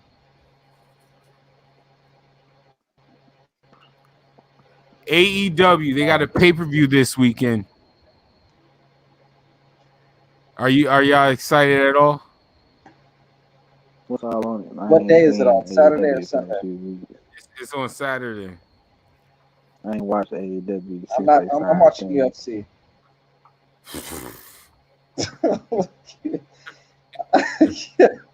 I love AEW, bro. But UFC got a fire ass card this weekend. So UFC's card is crazy, dog. Yeah, titles. That's probably the best card of the year for UFC, bro. Right for now, until Usman and Masvidal, you know. But yeah, no, wait till they. Well, that's gonna be on the same card as John and Steve. So come on. I don't know. John and Francis. I think. Yeah. That's what I need to happen. I need Francis to get rid of Miocic. If Francis wins that title, man, bruh. If Francis wins the title and Adesanya wins the title, Africa will have 4 titles. We'll have 4 titles, and they only got a handful of African fighters in the whole roster, bruh. That's ridiculous, bruh. Like, I'm all for it, man. Point for us. Sterling, the first ever Jamaican champion, bruh, man. I'm all for it, bruh. Like, that's history right there. Those 2 fights, man. The Black first history Jamaican year, bro. Black History Year. Hashtag Black History Year. Man, talk. All right. You right. It's time to talk. We wrestling now. It's the Wrestling Observer list. Jon Moxley was voted Superstar of the Year. Go the other way, bro. Start from. We should save that one, Best Wrestler of the Year, for last. Oh no, I'm about to go through the list because I'm about to. Okay. I don't agree with the whole list anyway. So let's just get that out the way. So I don't care where I start from. It's getting switched up. It's getting switched all the way the fuck up. This AEW list. God damn, I like AEW. I don't want to sound like I'm hating, but god damn. Did y'all pay this man? Hold on, man. Let's get straight. I know I'm supposed to read stuff, but I can't even read the list. I just want to get straight into this shit. I can't even read the list. What the fuck? You have a Superstar of the Year, Jon Moxley. What the fuck is an outstanding superstar? How does that make sense? How does that work out, Dave? Please explain. What's the criteria? Is the Superstar of the Year not outstanding? What is going on? So true.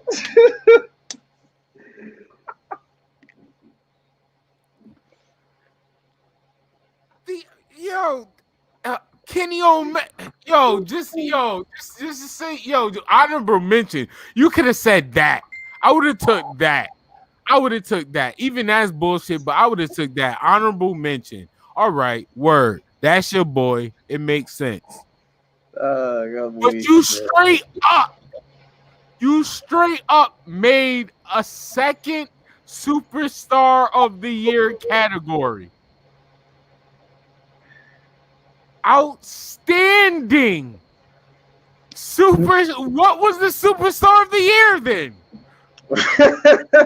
Right? That's what Most I amazing. remember having that same thought. But I was listening to like I was listening to one of those reviews. I don't know if I can't recall if it was Wrestle Talk or Cornette or Van Fleek or whoever, but someone mentioned that that's been around for a minute. The outstanding.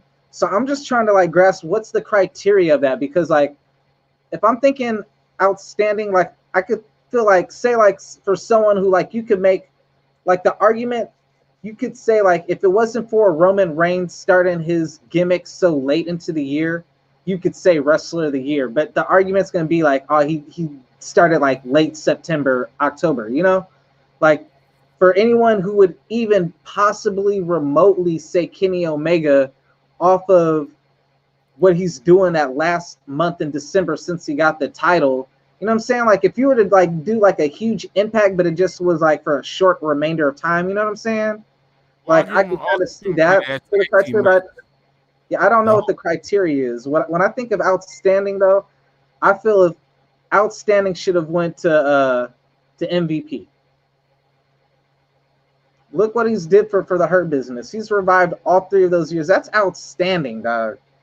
You took 3 people who have all the talent, but the one thing they're lacking is something a lot of wrestlers lack, and even Kenny Omega to a certain degree lacks. You know what I'm saying? Don't worry, people. Like, we about to run through this whole and list. That's a mouthpiece who could really talk. Like Omega could talk, but he can't really talk. I gotta roll up like, for this one.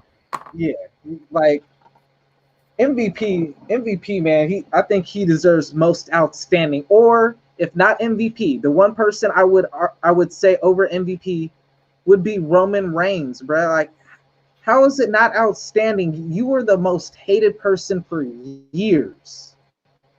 Nobody wanted you to be that top guy at all. So now everybody respects you. You done put the Rock. I could say somebody else. Low key, you can say what you want. Main event Oos. Bro, you was a tag team superstar.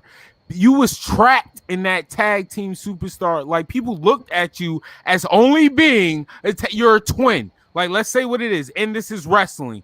You are a twin. You're in that category. You have to be a tag team superstar. He broke out of that shell. It was believable. Him beating Daniel Bryan did not bother me.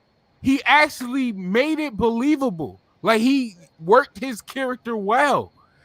That's outstanding to me. Like you're a twin tag team superstar on top of that. It's not like it's a Matt Hardy and Jeff Hardy situation, bro. That's outstanding. I don't know about I probably yeah. See, you know what? That is outstanding. I can't even front. That's probably more outstanding than it is most improved because he. That's then most improved. I get it, but bro, you went from only being looked as a tag team superstar, legit main event ooze. Like it's not corny. It's not corny. It's not like they're saying it and it's corny. No, we agree. Hell yeah. Like that match with Roman was good with both. It took both of them to make that match good. But because now for Roman, realistically, the match itself was trash. Like you talk about wrestling wise. So it took both of them to make that match as good as it was because wrestling wise it was trash. Both matches. The Hell in the Cell match and it'd be one of those 3 for me. It would definitely be one of those 3 for me. Either Roman, Kenny Omega, like come MVP, on, bro. Yeah. I mean the biasness you could see, like you looking at the list, and bro, if I'm looking at the top 10, the first 6 is all AEW. And then number 8 is AEW. So there's like only one person, and that's because it was the Japanese MVP. That's the only reason it didn't go to AEW. All right, let's go through this list and let's get everybody opinion on things. We'll start from the top. Wrestler of the Year, Jon Moxley. You okay with that? Is everybody okay with that, Jon Moxley? I'm okay with that. Yeah, it's fine. It ain't bad. I'm definitely okay with that too. Female Wrestler of the Year, Bayley. I don't think there should be any arguments of that. No, I got Sasha Banks. Over See, Bailey? either one Yeah. of them. Either one of them, because they both. Because you gotta think about it. They both with all the Look, gold together and they tag career team both titles. parallel. My fault. Sorry, I didn't mean to talk over you, bro. All the tag, the tag title run, and then Bailey turning on her. Then their match where Sasha finally beats her. Where like it's been either one of them is fine. But Bailey changed her whole character though. And perfected in 2020, I should say. All right. This is what I'm gonna say, Sasha. And it just dawned on me. All right. So with Sasha, Sasha's the best female wrestler, and that's why I feel like she should have got the award. And I say it to say this, bro. I said this 1,000 times. That's a Man, personal opinion. when Becky Lynch had her first breakout moment in NXT, it was against Sasha Banks. Charlotte's biggest rival and her best matches in NXT was Sasha Banks. Bailey's best Talking rival, about 2020 though. was, hold up, I'm just getting to it. With Sasha Banks, right? Well, now look at Sasha Banks in 2020. Man, she had Carmella's. That's who I could probably say is the most improved is Carmella, because bruh, Sasha Banks and Carmella arguably had match of the night, dog, and that was a good pay-per-view from top to bottom. That was that match really like put Carmella on the map, and they had another good match on SmackDown. So I'm just like, yo, Sasha Banks can have a good match with Carmella, like a legit rewatch match with Carmella, bro. Like, not anyone could do that. I don't think Bailey could do that. She can't. Sasha Banks in ring is just on another level, bro. Like, now I will give you Bailey did the character switch, but at this time it's like, while she did the bad guy thing, the whole little segment with the door, it ain't really hitting that hard. You know what I'm saying? Like, for me, I'm enjoying Sasha's run right now. She's finally getting to defend the title. Thing started in 2021 though. Huh? The door thing didn't start till 2021, right? The ding dong shit didn't start till 2021. We talking about 2020, sir. 2020, sir. It's only March 1st, March 2nd. You know, man, I don't know, man. Sasha did do the Star Wars, man, and I take those things into consideration too, man. Like the crossover, because you have to, because it brings new eyes to the product, which is really like one of the things that like a lot of these wrestlers don't take advantage of. It's the same thing I feel like a lot of battle rappers don't take advantage of. You know what I'm saying? Is like the cross promotion that you could be doing, you know? So like, you're going to have your core audience that tunes in no matter what. But for Sasha Banks to go into Star Wars, it brings like a whole new market, a whole new audience and set of eyes into wrestling. You know what I'm saying? I mean, she done wrestled the Mandalorian and Boba Fett, my G. Like, wrestler of the year, female wrestler of the year, bro. Like, she's arguably in my wrestler of the year, men and women. You know what I'm saying? So like, to say she isn't the best female would be ridiculous for me. You know? I got Bailey still. Tag team of the year, the Young Bucks. Are they champions? This is 2020. Tag team of the year. Who would you give it to? Shit, I don't know. Guess so. Yeah. I'm almost 50-50 on this. I mean, I'm leaning towards the Young Bucks. I have no problem with the Young Bucks. You know what? Yeah, I got the Young Bucks. But my problem with the Young Bucks, like, while they do have the accolades, like the promos, you know what I'm saying? Like the promos, I love to be in the elite stuff, but like when they have to do like some serious promo or whatever, like it just don't be hidden. You know what I'm saying? It just really don't. Like, it would be feeling a little corny at times, you know? Like, he's like it'd be like, for example, like, oh, I thought you were my friend. I'm just like, bro, like, who talks like that? Yeah, no, I agree. Come on, bro. Like, you sounded real corny right now. Like, you know, some of the skits, you know what I'm saying? Like when the pop just got beat up last week. You know what I'm saying? how you gonna let another dude jump in the ambulance and like have you like, nah, you wait behind, bro. I'm like, bro, like only the young bucks could like do something like that, bro. Like, I don't know, man, but we already kind of talked about this. Most outstanding wrestler of the year, Kenny Omega. Yeah, I'm like I said, I'm going with Uso, but I do like MVP. I'm not gonna lie to you. I really do like MVP. MVP was a good shout. He really did change, like he changed the game. He really did. He took people that was in jobber positions, like not doing nothing. All you know what? talented people that should be in the position they are now. Because the I'm still MVP. gonna go with Roman Reigns. I'm gonna go with Roman Reigns. And the reason why, even though like MVP, there's another award that fits him for the same reason. That'll probably make more sense for him. But I'm gonna go with Roman Reigns because Roman Reigns literally got put in John Cena's exact position. Like, all right, John Cena's gone, you're the new John Cena. And he did two things that John Cena was not able to do. I mean, technically John Cena was a heel when he first started as the Doctor of Thugonomics, but since he went Soldier Boy, you know what I'm saying? Like he never looked back.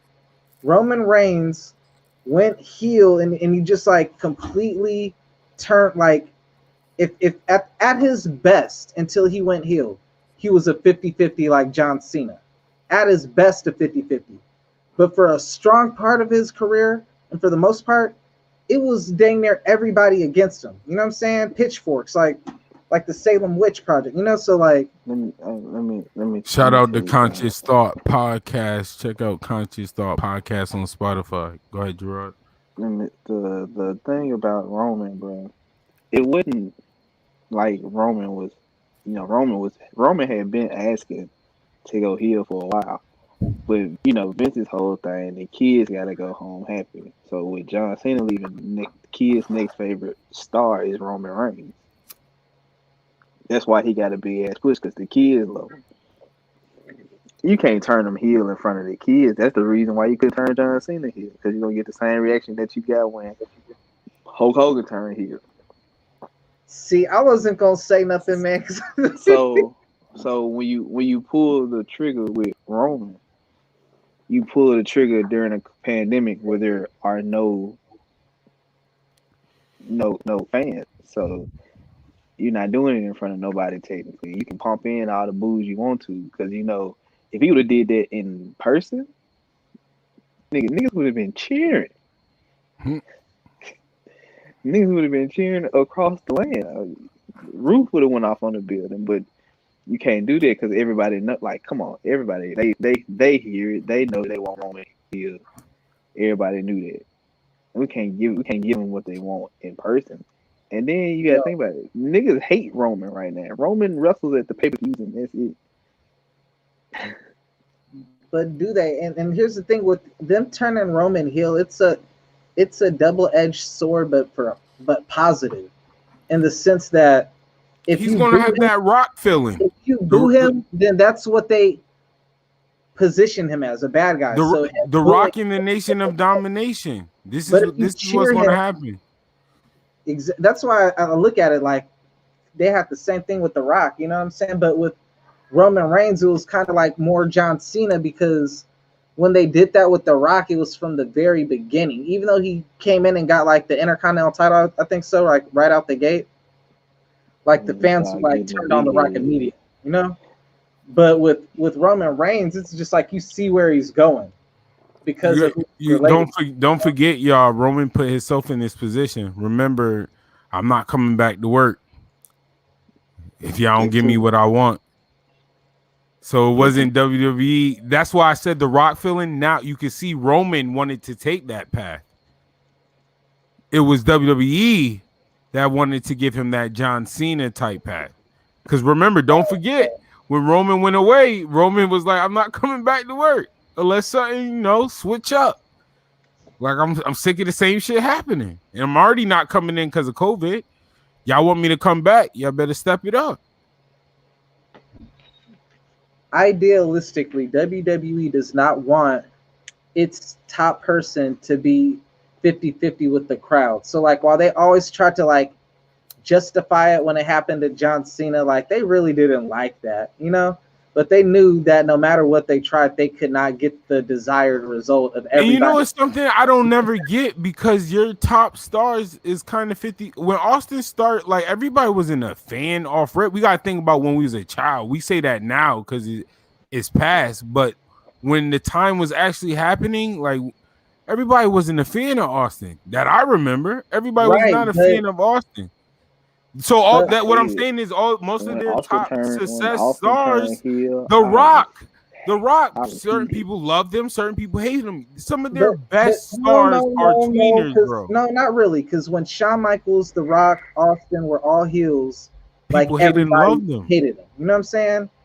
When they were such good heels that they became popular after a while. You know what I'm saying?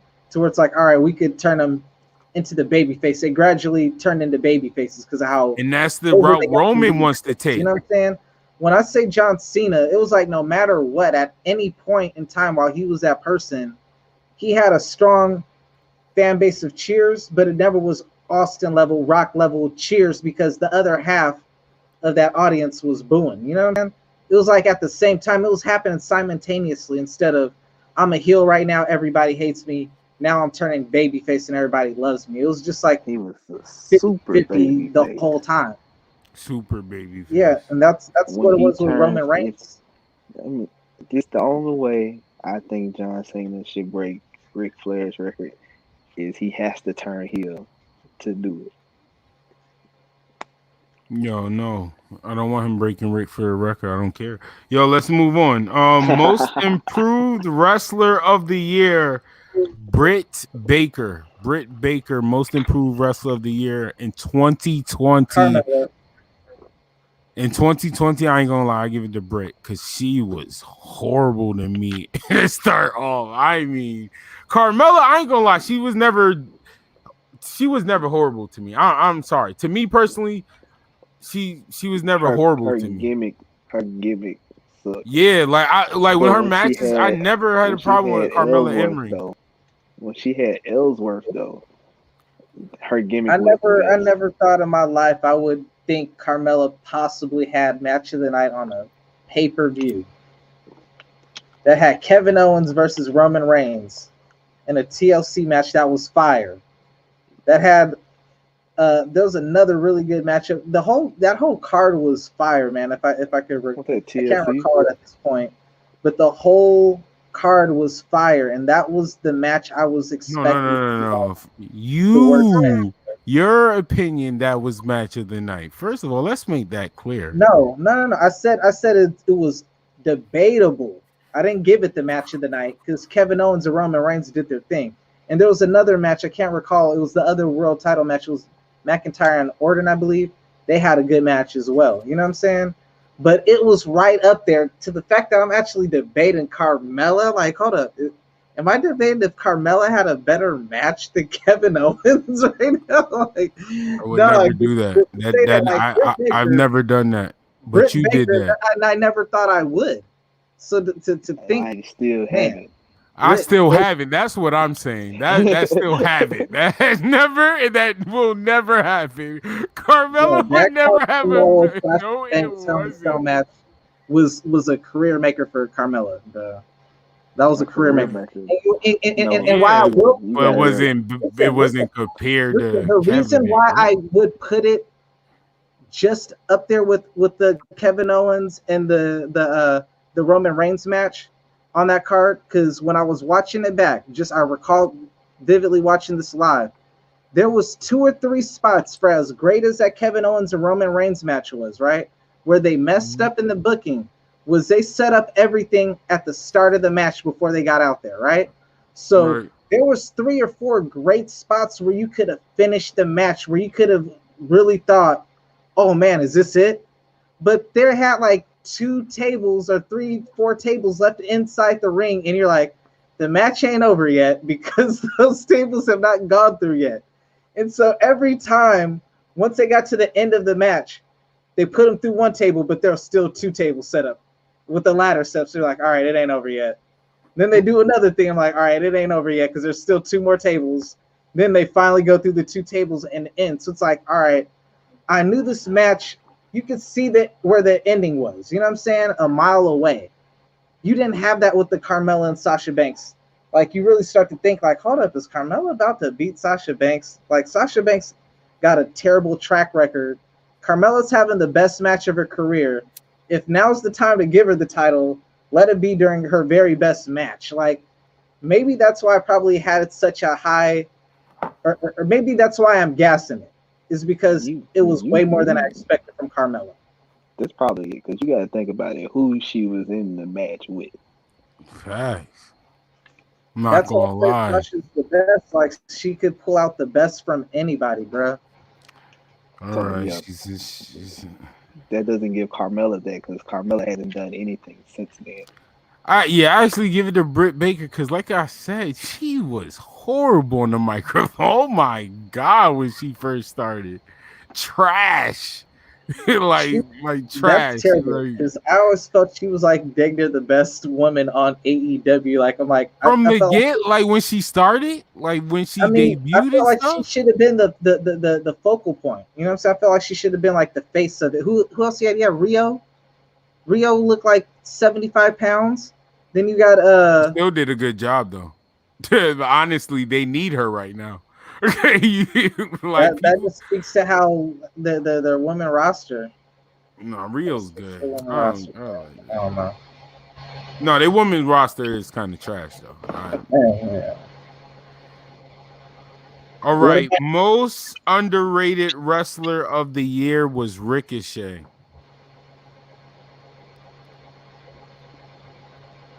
Underrated wrestler of 2020, Ricochet. I could agree with that. Cause man, it was just a couple years ago. I was debating Ari Ricochet over freaking possibly even Kenny Omega, bro. Like, and the crazy thing was, I recall at that time, Stone Cold Steve Austin just said about Ricochet 2 years ago, Ricochet is the best wrestler he's ever seen in wrestle. You know what I'm saying? And like, man, to get that from Stone Cold Steve Austin, I was like, man, that's a huge compliment. Like, I feel like him and Will Ospreay is like a Ken and Ryu. You know what I'm saying? And I really compared them to like the Omega and Kota Ibushi, but like the lighter versions. You know what I'm saying? They all got that AJ Styles style of wrestling. You know? Yeah, I ain't gonna lie. Ricochet is definitely underrated. I don't even like saying this, but man, he's definitely the wrestler. I've been repeating this. Go to AEW, or New Japan. Honestly, Ricochet and AEW would be nasty. they're like they're wrestling your style.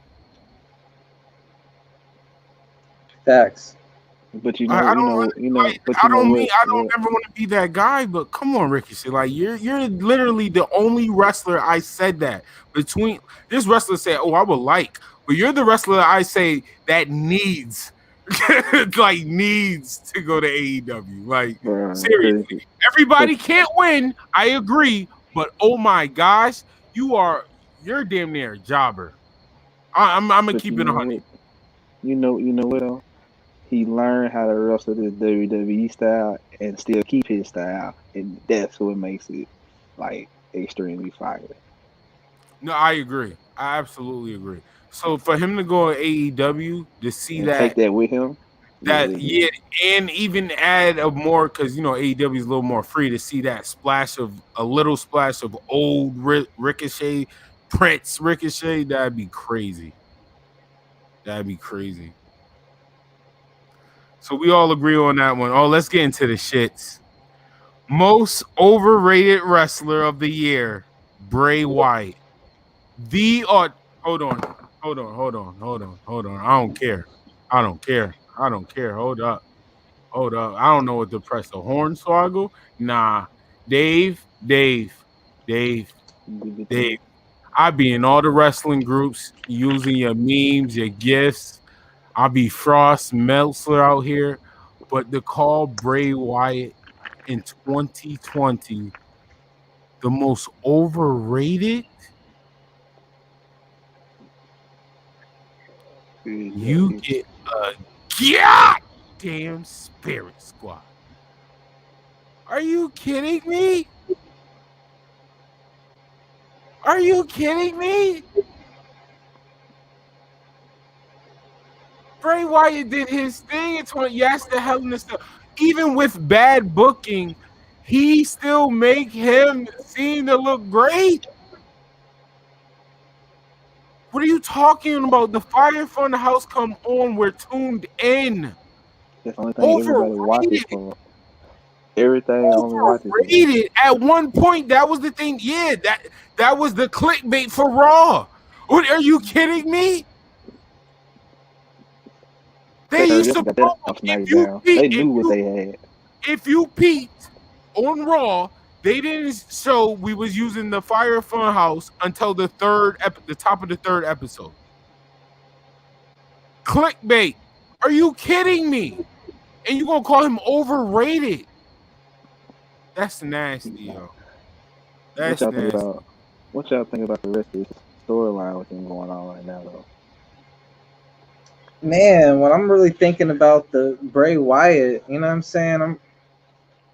I'm a little, you know what I'm saying? I'm a little on the fence about it because, like, on one end, I'm like, Bray Wyatt has some of the best character development, some of the best promos. 2020, bro. But when it comes to the actual match, though, his best match was against Finn Balor when he debuted the thing, bro. Like, I agree with. Does it make him overrated though? Because his storyline still carried him versus John Cena. I don't. He's a real champion. He's been positioned in the main in some of the key storylines. You know what I'm saying? Some of the biggest storylines revolve around him. Some of the when he's not the world champion, he's like involved in a heavy storyline. You know what I'm saying? But it's a lot of his matches end up being cinematic. You know what I'm saying? And I think because of that, that's probably where Dave is starting to pull like this. Oh, he's overrated. Like, why do we keep putting him in the world title match and then, you know, like the Hell in the Cell, there's a disqualification. You have the swamp match. That's not his fault. That's what I'm talking about. Booking though. That's like what? That's why he's probably saying he's overrated. You know what I'm saying? In 2020 though, can we stick to the year? He's in the year in 2020 though. In 2020, he was overrated though. This is what I feel like we missing. This is supposed to be the list of 2020. What happened in the pandemic era? What happened in 2020? He had the feud with Randy Orton. That's it. He had a feud with Goldberg, and he had a feud with Braun Strowman. So how is he overrated? That's all he did in 2020. Was 2019. That's where I'm confused. Are we not talking about 2020, or are we talking about like an over career? Like I'm lost. Have the Braun thing this year because I mean pretty much Dave explained it. Dave put it. He posted all 7 of the Fiend's matches for 2020. So I'm asking you though. They're underwhelming. Is he your most overrated superstar of the year? Overrated. Damn, that's strong. Overrated. That's what I'm talking about. Think about the most overrated superstar of the year. That's the name of the category. All right, yo. Easily, and I hate to say this because it makes me seem like I'm like a Kenny Omega hater, but clearly the most overrated by the definition of the term overrated would be Kenny Omega, only because of how overrated Dave Meltzer puts him. Like, the most outstanding wrestler, dog. Like, he didn't get Wrestler of the Year, so you basically gave him Wrestler of the Year anyway. Is what you basically did. I'm a big Kenny Omega supporter, but Dre, I agree with you. I actually agree with you. In 2020, I think Kenny Omega is overrated. If we going by 2020 in the standard, I really feel that way. The tag team match was fire. That was fire. That was fire. That was crazy. That tag team match was fire. But other than that, I ain't gonna lie to you. But overrated match of the year, no. It was up there. I ain't even gonna do that. I ain't gonna do But that. we not there yet. We not there yet. We not there yet. Rookie of the year, Pat McAfee. Yes. Definitely. Yeah, no argument there. Him or Now, Dominic, one of the two. Nah, Pat all the way. yeah, I ain't gonna lie. People playing Pat all the way. Dominic, but Dominic has been doing his job. But I'm giving Dominic it to can Pat pull though. off the I'm giving move, it but he Pat ain't got that. He easily. ain't got that charisma. Pat got that old school charisma. Best non-wrestler of the year is Taz. MVP. He Agree. wrestled. He wrestled. Taz the MVP wrestler had the too. I title. like, MVP had the USA title. He was the USA oh, champion. He debuted that title. You're right. Now technically, yeah. All right, so yeah, I ain't got no problem with Taz. Team Taz is probably like the best thing on AEW like right now. Man, I want to say Tom Phillips. No, Tom Phillips is underrated. There's no debate here. I don't think there is. High flyer of the year, Ray Phoenix. I don't even see why that's an argument. This might be a good one though. Technical wrestler. You know who I follow to that Ray Phoenix, man. Ray Phoenix is fire, but there's someone like I'm gonna give it to Ray Phoenix just because I've seen more of him. But man, when you watch Wrestle Kingdom, El Phantasmo, the stuff El Phantasmo was doing in that match against Takahashi, bruh, like if I seen more, I'd probably put him over. I was about to say I seen way more of Ray Phoenix. Yeah, he was wigging out at Wrestle Kingdom, bro. Technical wrestler of the year, Zack Sabre Jr. Hold up, you said that wrong. The Bryan Danielson Award, bruh. How do you beat Daniel Bryan while he is wrestling and the award that's named after him? How do you out Daniel Bryan while Daniel Bryan is still alive, bro? Like, is it the Zack Sabre Jr. Award now? Yeah, because then he won like 3 years in a row. He's been winning like crazy, dog. At least 3. And I'm not gonna lie, this 2020, I would have given it to Daniel Bryan. I don't get it. But anyway, most charismatic wrestler of the year, MJF.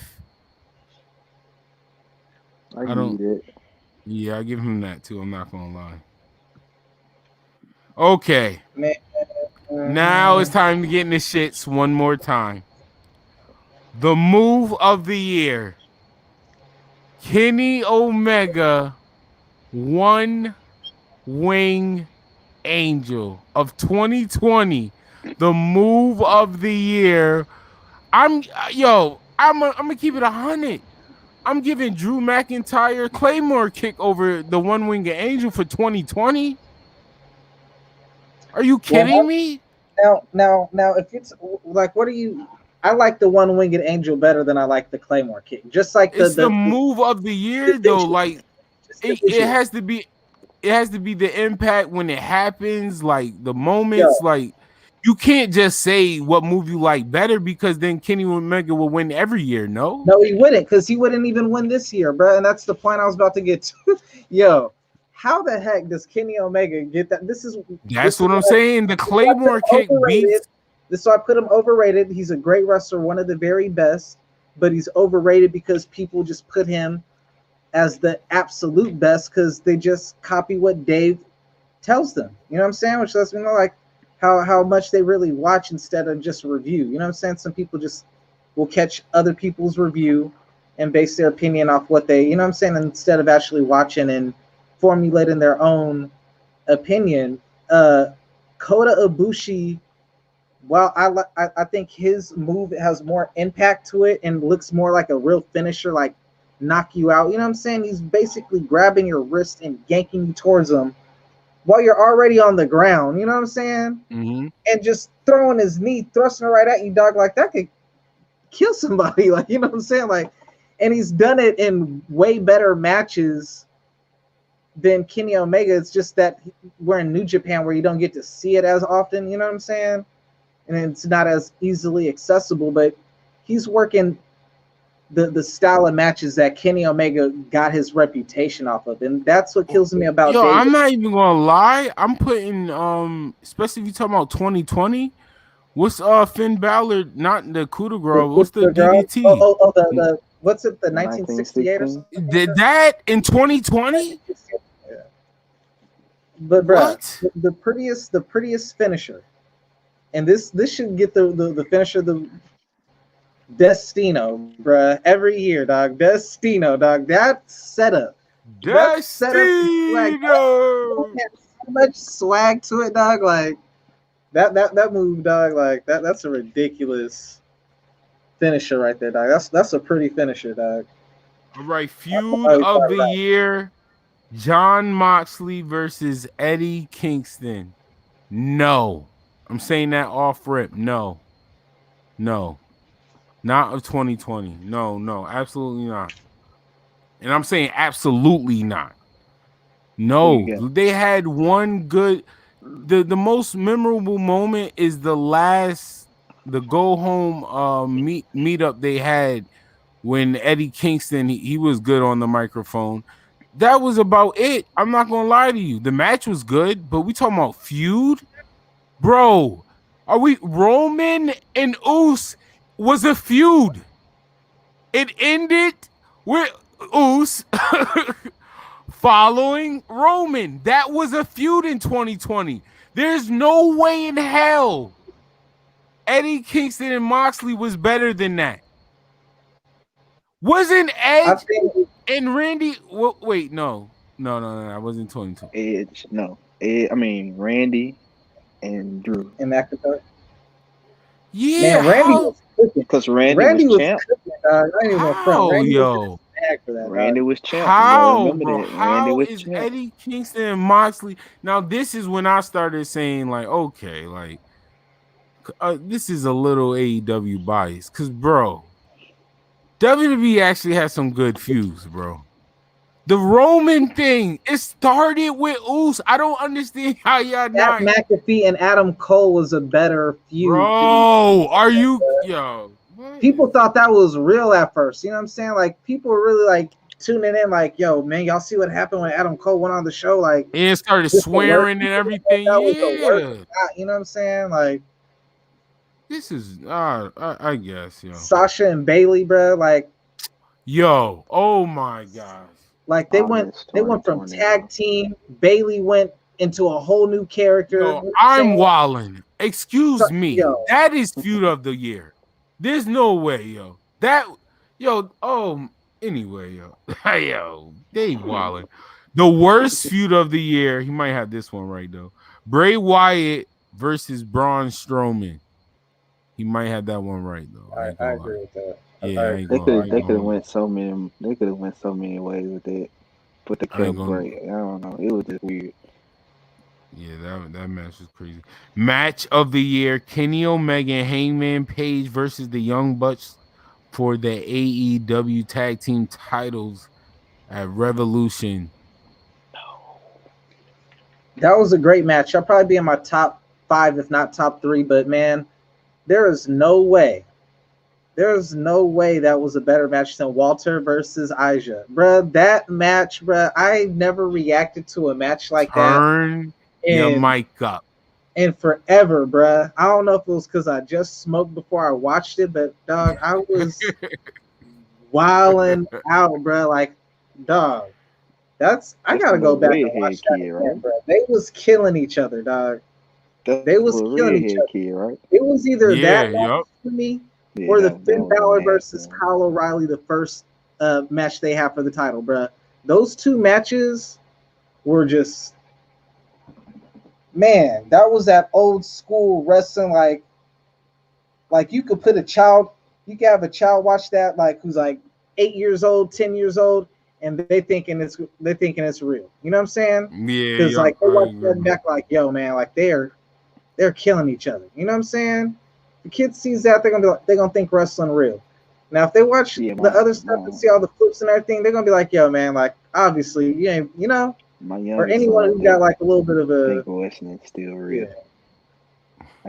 I'm not gonna break his heart yet. See, man, yeah, that's a good parenting, man. I had some haters. I had I gotta let him some find haters. out the way I Let me found pick you out. up the sharpshooter. I gotta let him find out how I found out. Right. Right. You gotta go through that Come take pain, this son. crossface real quick.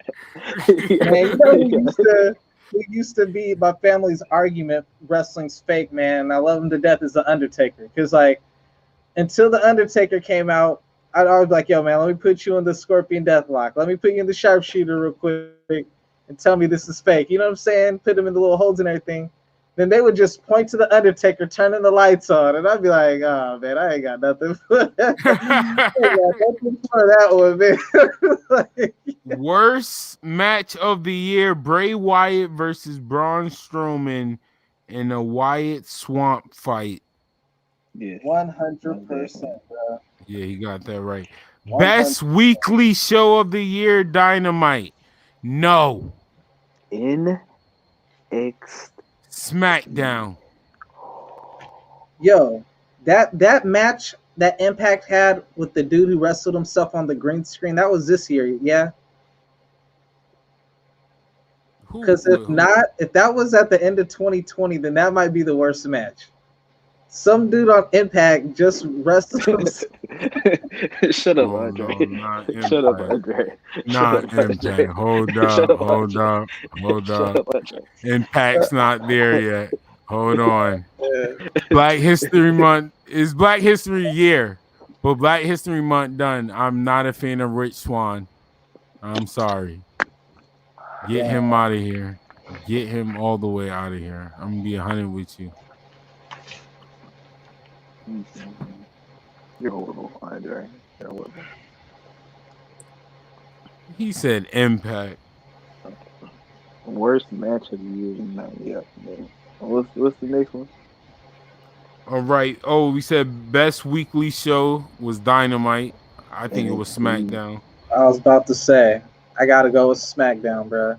There goes SmackDown. I'm going Incredible. with NXT. Incredible. Every single superstar, mid-tier jobber has a role, a job. It makes sense they're on TV on SmackDown. SmackDown is damn near perfect. I'm not even gonna lie to you. They have Bruh. the right amount of top superstars, the decent amount of tag team. They got mid card, and their jobbers don't bother me. They got Otis Hill, and it doesn't bother me. What? Yeah, Otis went Hill.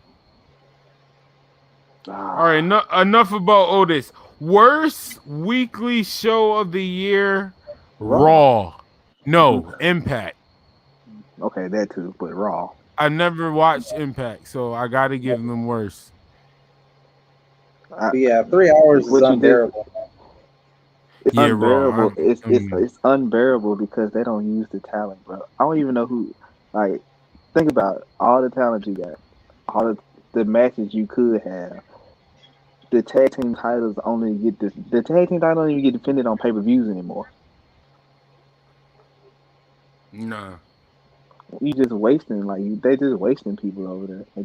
They Who's Oscar in got a the title. who's in the Raw tag team division? I have no clue. That's why UE would have been perfect up there. If Yeah, they would have just listened to us, Fresh, when we booked them absolutely. coming back. There we go.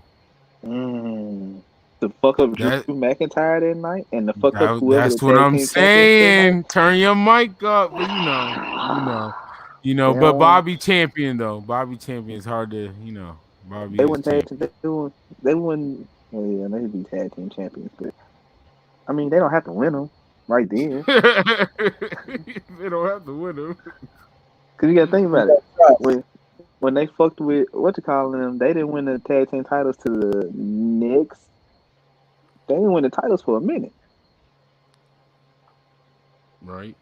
The best major show of the year: AEW Revolution of 2020.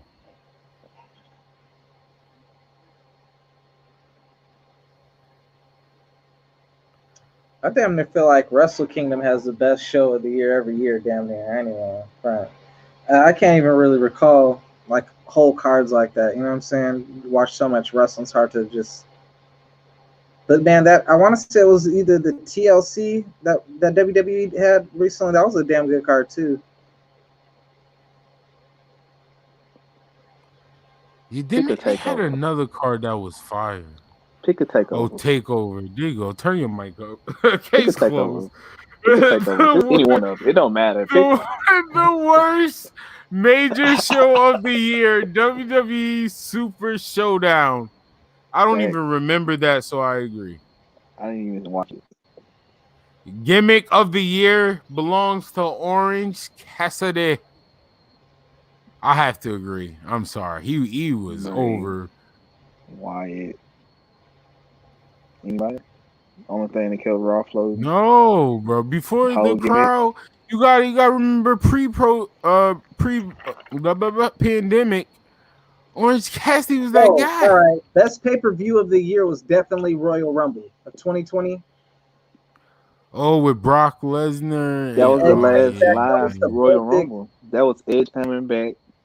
Yup, Edge coming back. The moment with Keith Lee and Brock Lesnar. Yeah. Yeah, that was a perfect. That was the tale of two Rumbles. That was dope. The worst gimmick of the year, The Fiend. Really? Hater. Really? Yo, that's one thing I want to say about this list, man. Dave showed, not only did he show his biasness, but man, he showed like his unprofessionalism, man, because like some of these things you cannot really make an award for. Like some of these are just not legit awards, bro, because you would straight get punched in the mouth if you tried to hand a nigga award for like the worst wrestler of the year. You know what I'm saying? Like, who's gonna accept that shit? You know what I'm saying? The most disgusting promotional tactic of the year. So Joey Janela has a better gimmick than The Fiend. Sonny Kiss has a better gimmick than The Fiend. Do I need to keep going? No, you can stop. You can stop. It's okay. This is ridiculous. Are we not talking about all wrestlers? How does this work? Best announcer of the year, Excalibur. No, yo. No,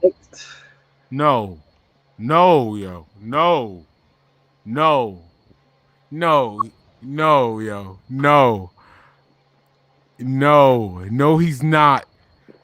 Once again, Tom Phillips is better. There's other people I can name, but I'll start from there. Tom Phillips is better. Excalibur isn't the best commentator on his show. He's the least. Yo. I like JR and Tony Schiavone better than Excalibur. So Tony is still Tony getting back in his bag. I see Tony get back in his bag a little. I like JR because like JR keep it real. Whoa. I ain't gonna hold you. JR struggling. JR be keeping it real sometimes. You know what I'm saying? You can't just always tell a person like they doing good if they doing bad. You know, like I want that friend who's gonna tell me. I want that friend who's gonna tell me like, yo, man, you messing up right now. Like, pick it. You know what I'm saying? As opposed to that person just gonna keep telling you. You know what I'm saying? Like JR be like really enforcing. JR say what you be thinking when someone do something wrong. Right, mix up names too, right? Yeah, man, I rock with JR.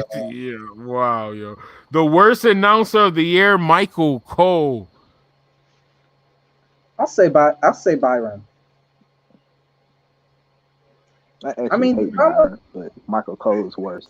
So hold on. Yeah. Let me clear my throat for this one.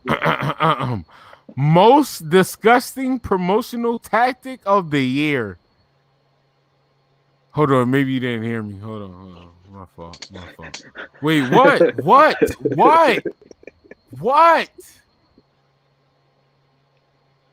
Gerard, what? It's going to be on Spotify too. I need to make sure.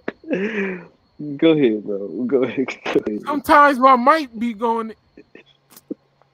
Oh, hello. How you doing? Most disgusting promotional tactic of the year award.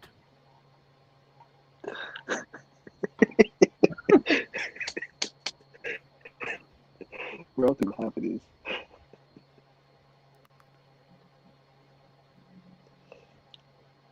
Once again, most disgusting promotional tactic of the year award goes to WWE firing employees during a pandemic where they were setting profit records.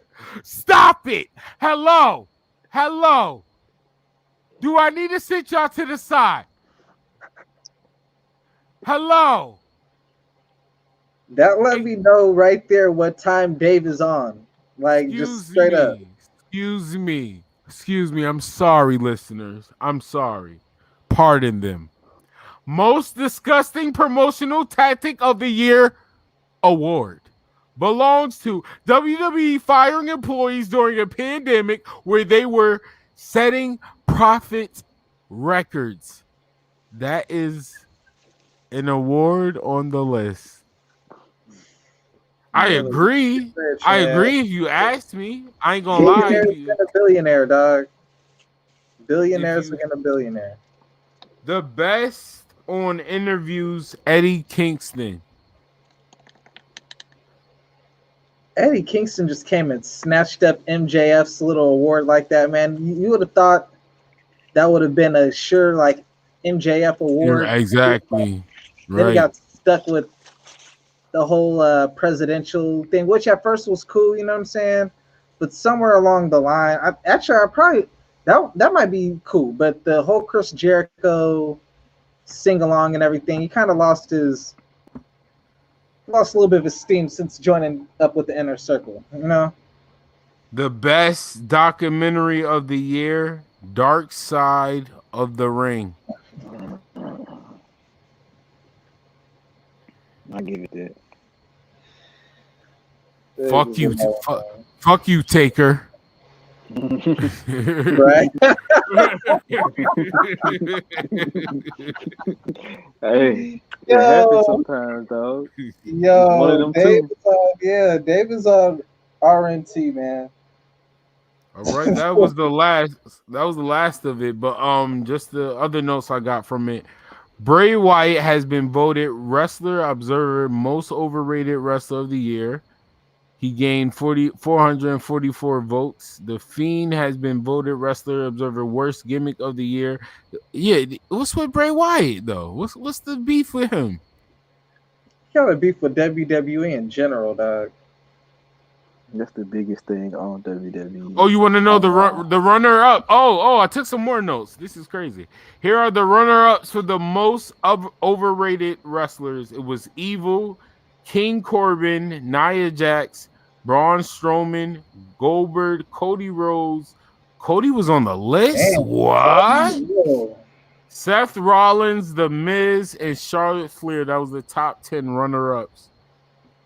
Seth Rollins? Most overrated. Yup. The Monday Night Messiah? He was number 8. He was number 8. You know what? Because they hated that eye versus eye match. They hated that. You know what I'm saying? They ran that Rey Mysterio gimmick, that feud a little bit too long. Oh wait, there's a little bit more notes. Look at me. Oh. Here are the runner-ups for worst gimmicks. Was Retribution, Alexa Bliss, Seth Rollins, Master Guido, I don't know who that is, Dexter Lumis, King Corbin, Lana, and Miro. They said the Fiend was a worse gimmick than Retribution. Bro, Retribution, was number 2. They had 100. Oh, I'll give you votes numbers. Let's do this. So, the worst gimmick, the Fiend had 470 votes, right? Retribution had 116, Alexa had 63, Seth Rollins 61, Dexter Lumis 45, King Corbin 44, Lana 24, and Miro 19. Alexa has 63 votes as worst gimmick when she's arguably having her best gimmick of her career. Yeah, I don't know, bro. What is this, yo? I'm not really. I'm not. Yeah. Okay. 50 Are we 50. booking it or no? That's the only reason why I came up here. You said what, sir? Are we booking it or no? So that's what I'm waiting on. Oh, that was the whole list. So you already know what's No, next. no, no. You missed Booker of the Year. That's the perfect segue. Booker of the What? Year, Tony Khan. Tony. Oh yeah, I did skip over that one on purpose too. Yeah, Booker of the Year, Tony Khan. I guess. Over SmackDown. Look what they've Yeah. done. All right, look. All right, look. Now, maybe because there's so many people that are writing SmackDown that giving it to Tony will make sense. But man, with SmackDown, you got Roman doing the best work ever. You got Apollo Crews actually popping now. You Yeah, got man. you got Nakamura got his Still. and it's starting to come back. He's starting to talk about trying to be the first Japanese champion, so you're getting him on the right track. You got Cesaro shining right now. You got Daniel Bryan making all these people look good and still maintaining his you know what I'm saying? By winning the Main elimination. eventer. Yo, Us Women is killing it, dog. look how Oh, good. SmackDown This is been- why I said Us. Us is going back to outstanding Us because Us, you lost the feud. You're a second man to a Roman, and you're still looked as a main eventer right now. Because they don't let him just go out and wrestle random matches. That's what I'm saying though. That anyway, like you said, man, we are on the road to Fade-A-Mania. This is Let's Book It. Here we go. We here. Booking it. Let's run through the book it class. So far, What we got so far? on the Let's see these matches on the card. officially on the Fade-A-Mania card. We got Fast Lane though. We got Fade Lane. We got Fade Lane. We got Fade Lane before Fade-A-Mania. But on the Fade-A-Mania card, we have AJ Styles versus Omega. That happened from a elimination chamber match. Go back to that podcast. I think that's episode 16. And then we all picked a card, a hardcore title match. It will be Sami Callihan, Cactus Jack, New Jack, and Raven. That's only two matches. Two matches on the Fade-A-Mania card, ladies and gentlemen. Let's book it. I thought we had the tag team match. Fade Lane is next. We need some story in between too, though. We got it. We trying to build this card to build up some story. So let's build another official match, though. Then we did a tag team match too, didn't it? We didn't. Nah, only those two locked in. Right now, tag team match. Tag team match. Here we go. No, this is for Fade-A-Mania. We need a match for Fade-A-Mania. It's all three of us. Official match on Fade-A-Mania. The third match that will be official on Fade-A-Mania. And then we're going to do it like this. A classic TLC match. We each choose a tag team. TLC match for the tag team titles. Another title match. Let's go. Fade-A-Mania. We booking it. We booking it. Make it make sense. Let's go with Ray Phoenix and Pentagon. Rod choose Lucha Bros with Ray Phoenix and Pentagon TLC tag team title match. Who you got? You got Dre. The Lucha Bros in this match. I want to joke and say I'm gonna save that joke for another time. I'm sure it'll come. It could be from any generation or just current wrestling. Any generation, and this. Oh, we booking this. TLC. Don't do that. TLC, man. I'm gonna have to put because I'm biased. You know what? Nah. I'll put.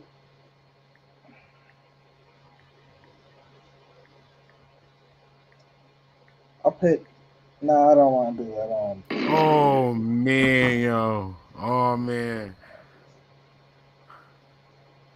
Yeah, it's tough. This is tougher than I thought, man.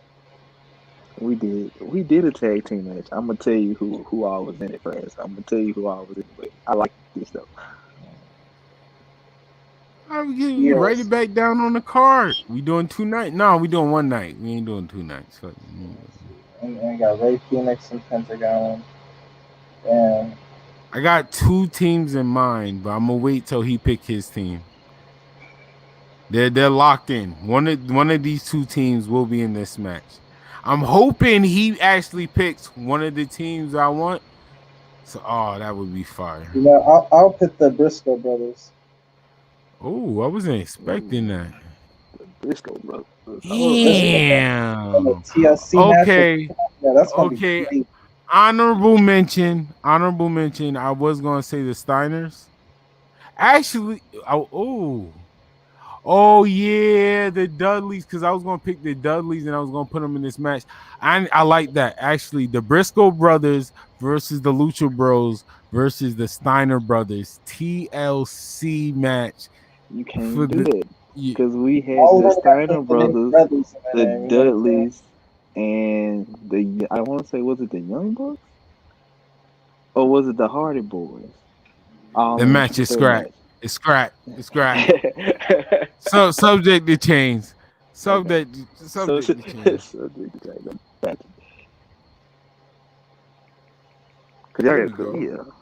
I can see Rick Steiner doing the Steiner bomb off the Steiner liner off the ladder. What, through a table? Through a table? Scott Steiner, and I'm talking about Michigan jacket wearing Steiner brothers. I mean German suplexes through tables, like them Steiner brothers. If you throw on the Steiner brothers, I would take out the Briscoe brothers and put in the Bulldogs, Dynamite Kid and British Bulldog. That would be crazy. Oh, that's switching up the feeling. If you do that, I'm taking out the Steiner. I might put in the Dudley boys. That's why I have to put him in. Yo, never mind, dog. I got the Briscoes, man. All right, three brothers, TLC. All right. That's Fade Mania. We booked it. We're gonna book another match for Fade Mania. We are, but let's book some story. Let's tell some story for the viewers. Okay. We got Fade Lane. Fade Lane obviously helps people make it or give them an opportunity to Fade Mania. I will be doing it, obviously, like we always do. It will be a prediction podcast before Fade Mania. So we will actually book the legit match and pick our winner on the Fade Mania prediction podcast. But right now, who's making the Fade Mania card? Can't do nothing extreme. This is to help them to get to Fade Mania. Fade Lane. Sorry, Fade Lane. This is the Fade Lane card. Soulja Boy and Bow Wow pull up. Oh my gosh! No, we're doing and get super kicked before they entered the room. We're doing it. Let's do the tag match that we just put up. Let's book that at Fade Lane. But all right, let's do that. Let me write this down. So who's champs? I don't think we have any champs. We don't have champs. You don't have any champs. Book it is a whole segment. I gotta keep this going. Ain't no champs. Fade Mania, we crowning all champs. Oh, okay. All champs. So we're gonna book this triple threat match. How we book it for Fade Lane. But we're not gonna it's not gonna be a triple threat match. It is the Lucha Bros. Matter of fact, just to do this for Fade Lane, since y'all here, both of y'all get to book your own match for Fade Lane. Okay. You got a match? I'm gonna do the match. I'm finna do the tag match right now. There you go. So we got. You tell me where y'all would change it. We got the Steiners versus the Lucha Bros. Coming off some tag team tournament. All the tag teams. These two fighting to go to, I guess, Fade Mania to fight for the titles. Well, you can't do the Lucha Bros because they already in the match. The Steiners and the Lucha Bros in the match. Yeah, no, I'm finna tell you how it becomes a triple threat Oh, match. okay. Because I'm with you. I'm we with you. got another team over there. Oh, we booking it. Oh, we got another team over there. Remember, it's triple threat. We got All another right. team over there. Uh, So Steiner versus Lucha Bros. yeah. And the Steiners beat the Briscoes to get to that match. That's remember that they beat the Briscoes to get to that match. Okay. Uh, During the match, we got classic back and forth or whatever, and the Briscoes come out and destroy both. Wait, you actually booking Fade Lane. Hold on, you gotta say that for the fast lane prediction. You booking that. You booking the match. I'm listening like, hold up now. I'll wait for it. I just need the card real quick. Sir, I Yeah, just need the card. give me what to call them. The The Steiners Steiners versus and the the Lucha Lucha. Bros. All right, that's a good match. I'm definitely watching that. All right, Mhm. Dre, give me a match. Any era, any superstar, professional wrestler.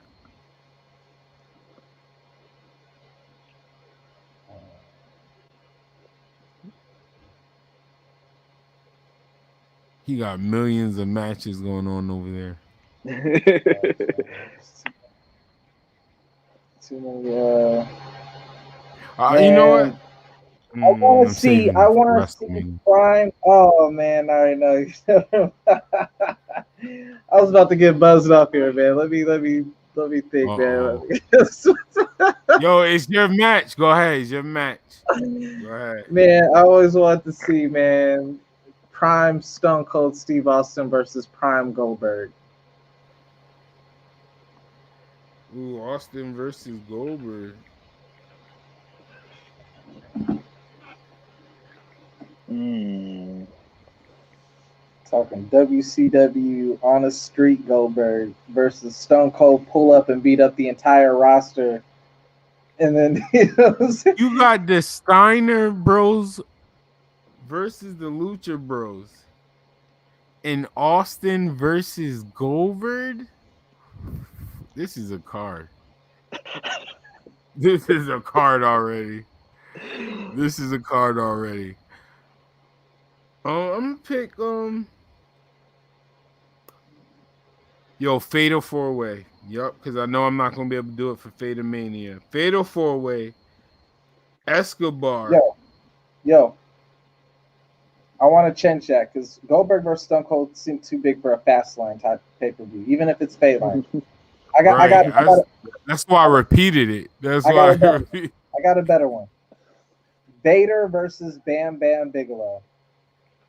Oh, I feel that's a like goodie. That's I a feel like goodie. I've seen it. I feel like I've seen it. Have I seen it? I know I haven't seen that because I ain't gonna lie, low-key, that's like a dream match. I always wanted them to fight like Extreme Rules. Like I Because they need was in WCW together. yeah, but I need ECW Baby and Bigelow and like I guess any Prime of Vader in the Ooh. Extreme Rules match. Vader with the mask on, bro. The big Oh helmet coming to the man. ring. And ECW Baby and Bigelow with triple threat. That man Oh didn't my give a fuck. God, Frost, you just gave me a crazy storyline for GM Wars, bro. That's gonna be a dope feud, bro. I have Vader and Bam Bam too. No. You gave me an idea for someone else, but it was just off of that. You know what I'm saying? It just made me realize I got Shane Douglas and Ric Flair. You know, and I'm thinking fantasy. I was like, man, Shane Douglas at his prime in ECW used to call out Ric Flair all the time, bro. Like to see prime Shane Douglas ECW versus prime Ric Flair would be fire, bro. But I'm still sticking with Bam Bam and Vader. All right, and I got Escobar versus Almas versus Eddie Guerrero No. Actually, that's it. Actually, triple threat. Yeah, actually, that's it. Escobar versus Almas versus Eddie. Man, you putting Santos up pretty high there. Yeah, I mean, Maybe he not ain't gonna inspired. win. He's fired, Yeah. but man, that's a big What you company. mean? That don't mean he gotta win. Like what? I'm trying to build stars, Dre. Ooh, You ooh. just said he Trying to ain't. I build got a one. You just said star. he ain't gonna win. How are you building the I star if got he a ain't gonna win? perfect What pick. do you mean? He You gotta don't win. have to win to become a star? What do you I mean? mean, That's not where it starts. That's a nice. He It's a had nice. a good loss with what's his name? The carry with Cross. He Yeah, still looked like a star. You can yeah. have a great loss. It's Can can I wrestling. can I put a match out there? Go ahead. Can we get Razor Ramon Mm, the bad guy. versus Randy Orton, Legend Mm. Killer?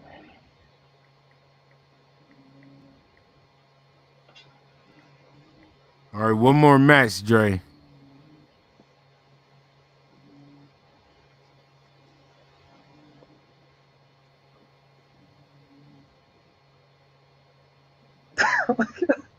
Yeah. Yo, man, my mind's on trash right now, bro. I'm hungry because I was thinking, man. I was thinking Shawn Michaels versus a flaming trash can. Nah, man, Shawn Michaels is cool, man. Let's see here. Yeah, Shane Douglas versus Ric Flair. So what's that? 1, 2, 3, 4, 5. I'm gonna throw a female match on there. Can I change my match? Dre Yeah, I gave me want an to change Yeah, that idea. well, last. we'll after we know we done. I'll name my match. We'll name a main event, and then we'll go over the card and switch things up. Okay. So Shane Douglas versus who you said Ric Flair, right? Yeah. Mhm. You know what? This could be the main event. So no, you might be never mind. Oh my. Go ahead. I'm gonna Give me my pick. female match, and then we'll go with a main event. And I think it's gonna be fire.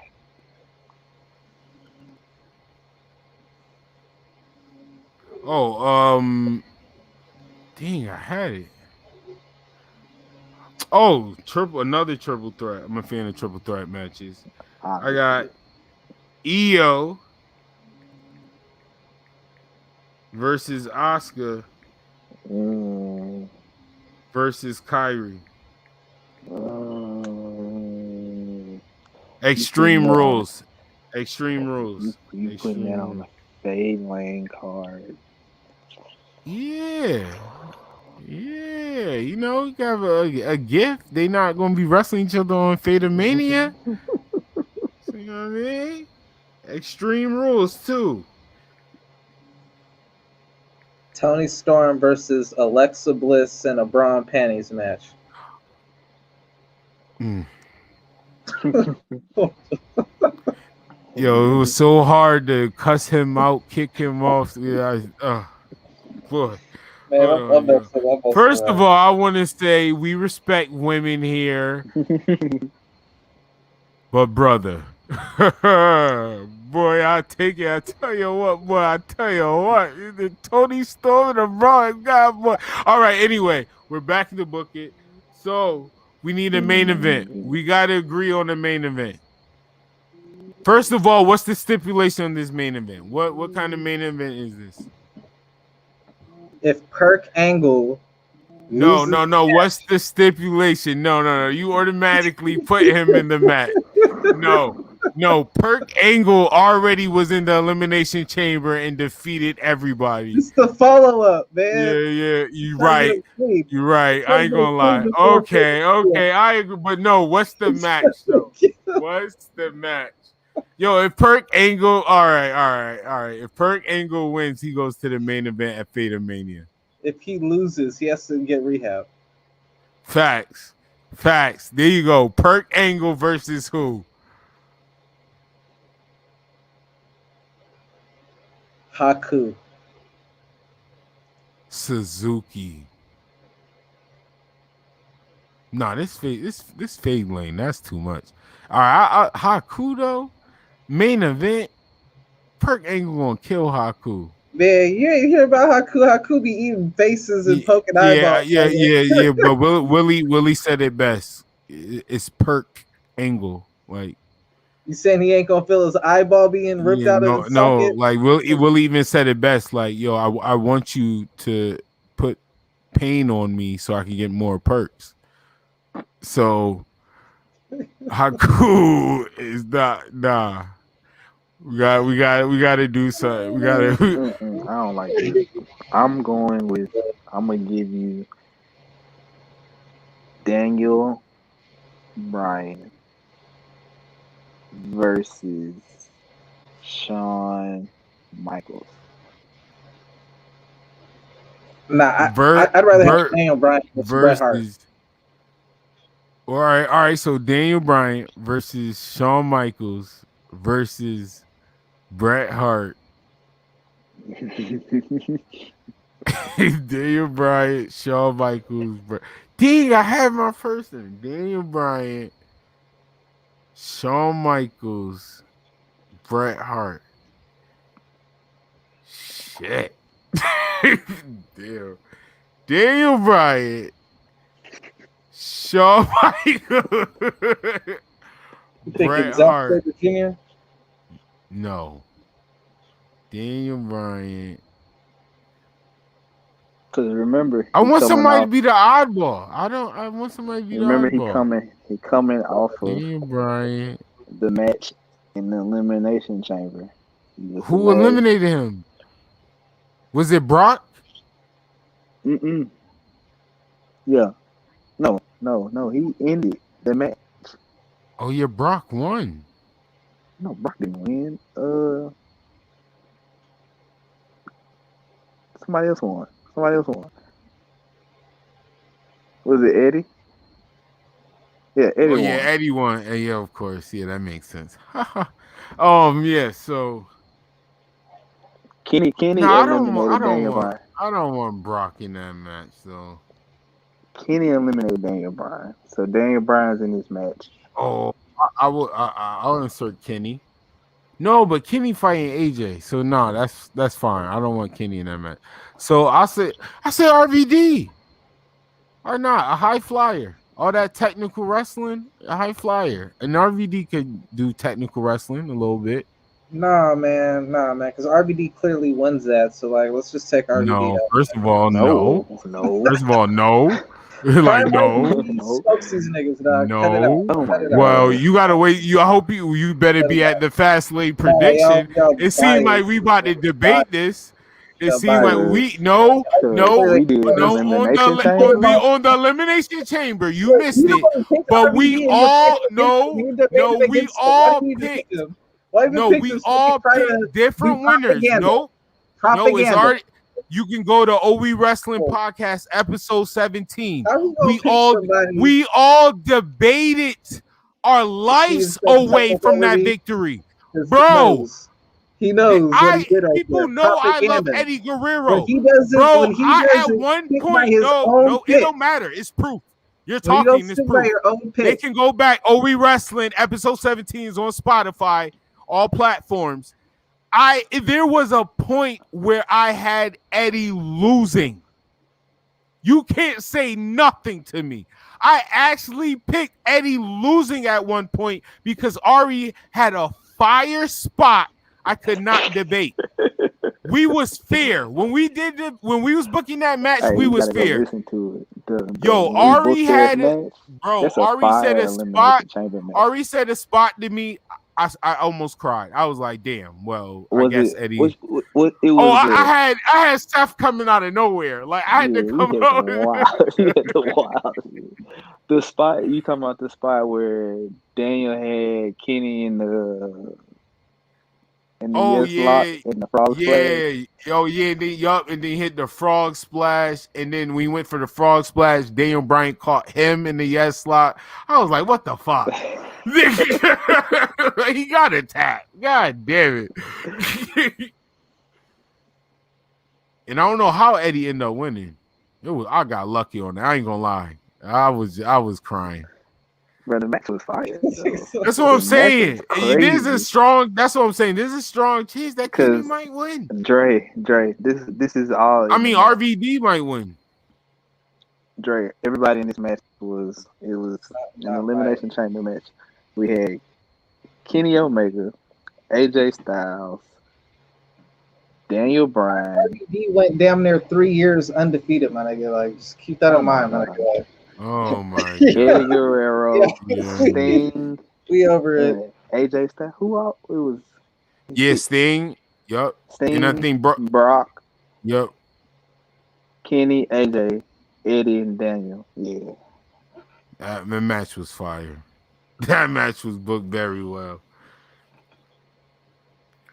All right, so right now it's a fatal 4-way. That's the main event. Bret Hart versus HBK. Yeah. Hold up. Oh wow. Versus HBK versus who was the Daniel Bryan? Daniel Bryan. Yeah, that versus was crazy. Yeah. Versus RVD. RVD might not win that. Bret Hart could totally take that. I hope you're there for that match. I hope you're there for that match. Because I'm gonna put the hell out there. I got the idea for that one already. Yeah, I ain't gonna lie. Brett's that I got a spot for Daniel Bryan HBK already. I got a spot. I got a whole sequence. The finisher sequence right here with So far, this is the card. Cars are subject to change, ladies and gentlemen. This is Fade Lane tag team match. Steiners versus the Lucha Bros. Then we have Vader versus Bam Bam Bigelow. Escobar versus Almas versus Eddie Guerrero. Razor versus Randy Orton. Shane Douglas versus Ric Flair. Io versus Asuka versus Kairi Sane in an Extreme Rules match. And your main event, Bret Hart versus HBK versus Daniel Bryan versus RVD for a spot at the main event of Fate Mania. There you go.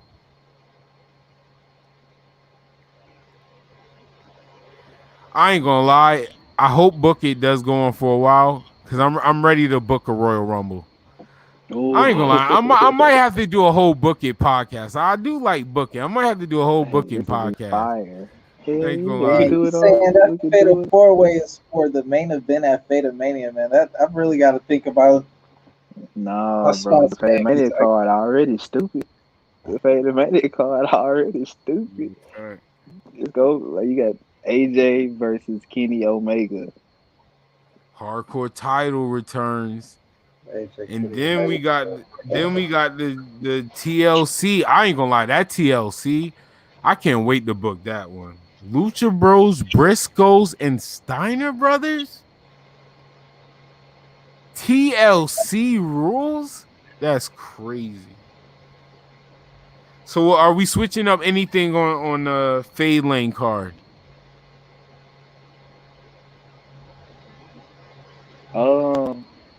We gotta find out what titles we all putting on the Fate Mania joint, because I gotta figure out what I'm gonna do with my boys Razor and Randy. I ain't gonna lie, I'm announcing it now because I do this a lot and I love doing this. A OE Booking It podcast will be coming soon. I'm gonna separate it from OE Wrestling. I really am. I'm taking it off OE Wrestling and really make his own thing, because somebody told me they was really intrigued in that. That's why I always bring up that Elimination Chamber match.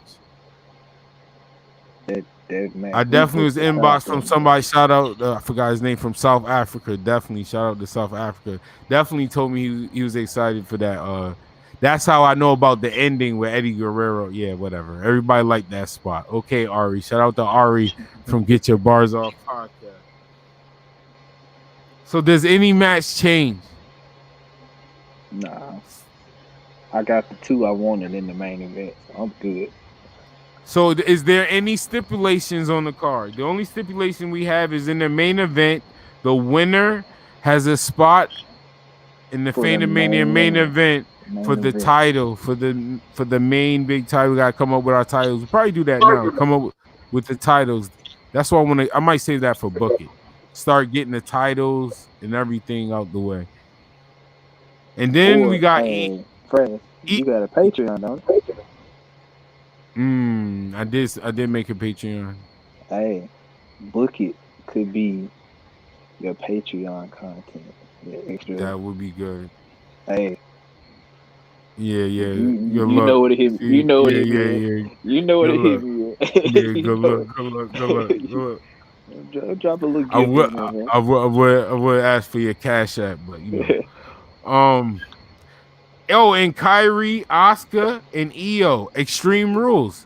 Those are the only stipulations we have of the night. Yo, Kyrie, EO, Oscar, bro, like Extreme Rules. Extreme Rules. Fire. This is Fade Lane. This is the last card before Fade and Mania. Hold on, we need to be on Fade and Mania, dog. I ain't gonna lie, I would agree. The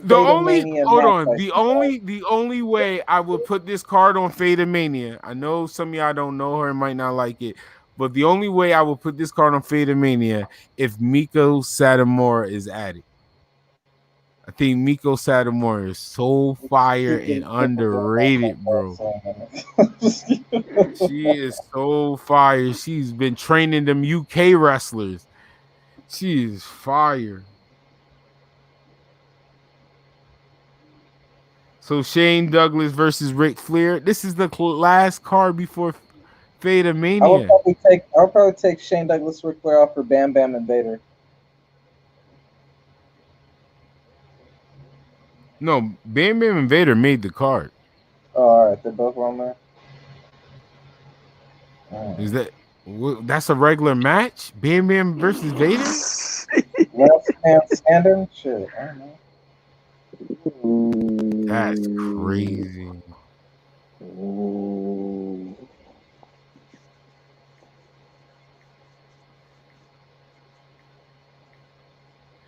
Yo, I'm setting this right now. Anywhere. Vader versus Bam Bam Bigelow, false count anywhere. Okay. I like the last man standing. I like that last man standing. Matter of fact, now stipulations, because this is what I want to do. So for Fate of Mania, the main event for the title on OE Book It, we will announce the titles and stuff. But for the main title, I want an Armageddon Hell in a Cell match.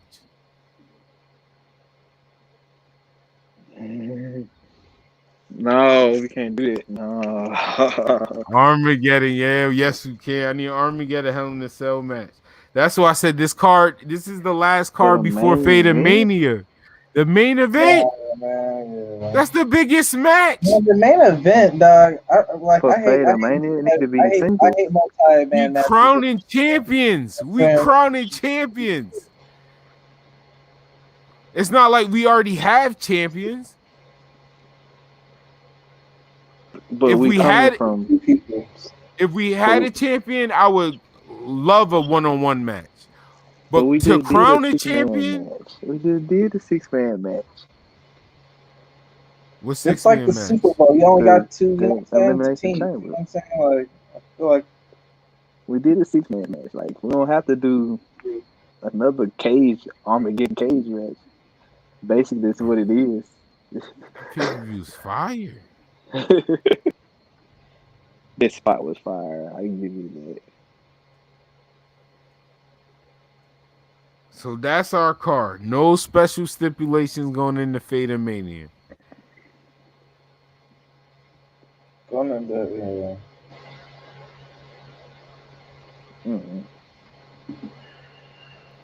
All right. So Fade Lane, we'll see you on the Fast Lane prediction card. We will be booking Steiner Brothers versus Lucha Bros, Vader versus Bam Bam Bigelow, last man standing match, Escobar versus Almas versus Eddie, Razor Ramon versus Randy Orton, Shane Douglas versus Ric Flair, EO versus Oscar versus Kyrie Zane, Extreme Rules, In the main event, Bret Hart versus HBK versus Daniel Bryan versus RVD for a spot at the main event at Fate Mania. That card sounds crazy. That main event Yeah. is ridiculous, dog. That main event is ridiculous. Yeah, it's gonna be wild. I ain't gonna lie. The OE book is gonna make me more excited for pay-per-views now. Right. Can we do it on pay-per-view? Oh, Yeah, I ain't gonna lie. I'm way more excited for pay-per-views. So I'm ready to book this card. I ain't gonna hold you. Yeah, I man. might switch out Escobar Almas and LD though.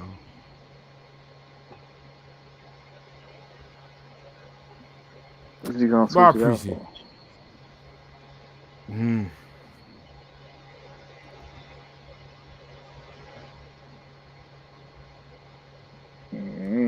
The build up the AJ Omega, AJ versus Finn, AJ versus Finn. Oh, Nah, we ain't about to host Finn for AJ's just. Wait, build Finn up. will win. Finn will win though, because Kenny Omega will interfere. Well, yo, we not there yet. We're not doing it. We're not doing it. Like you trying to. Yeah, you already. doing that. No, look what you. Your energy. No, your energy salty. Yo, you got no faith. Ross But you gotta McMahon, think about it though. he be picking people to lose. No, but you gotta think about it though. Yo, you gotta Think tell. about He this. didn't see the book. He ain't see it. Think about I this. didn't see He it. didn't see it. Kenny, Ari booked the match with us. Ari didn't pick Kenny to win either. Yeah. Ari didn't pick Kenny to win. Exactly. I'm telling you. Wow. When we be booking, it's different. You must have Wow. missed what I said. I had Eddie Guerrero losing at one point. Like actually losing. I know he won, but I actually picked him losing, getting eliminated at one point. It's different, yo. When people be calling out spots, it'd be hard to argue. Cause that joint, I'm telling you, Dre, the elimination check. Go watch it. So at the end of the show, go watch it. The end of the show. It was fire. I ain't gonna lie to you. It was fire. It was fire. From the V way, triggered through the chamber. Oh my god. The miss. He missed it. Oh yeah, then he missed it. Yo. Oh, and I think that was Ari's idea that he missed. No, I think that was my idea that he missed. Oh yeah, that probably it don't matter. Because that was he put fire. him because remember he put him in the what's the damn move the Homing Angel? What's Eddie's submission move? The Lasso del Paso? Yeah, he put him in the Lasso del Paso after that. Yeah, that match was fire, yo. That frog splash spot was dope. I ain't gonna hold you. That was dope. Bro, he said he caught it into the yes lock, but I'm trying to picture, damn, how he did that. You know what I'm saying? Like I could see that, like when he missed, like he kind of moved, but he catch the arm. You know, Eddie stretched out his arm for the frog splash. So when he stretched out his arm, I can see Daniel Bryan, as soon as Eddie lands, catching it into the yes lock. That's all. Like, oh, that's kind of dope. Yeah, we had oh my god, Sting yo, coming take in out, the cage, bro. Oh my god, take out Ric Flair.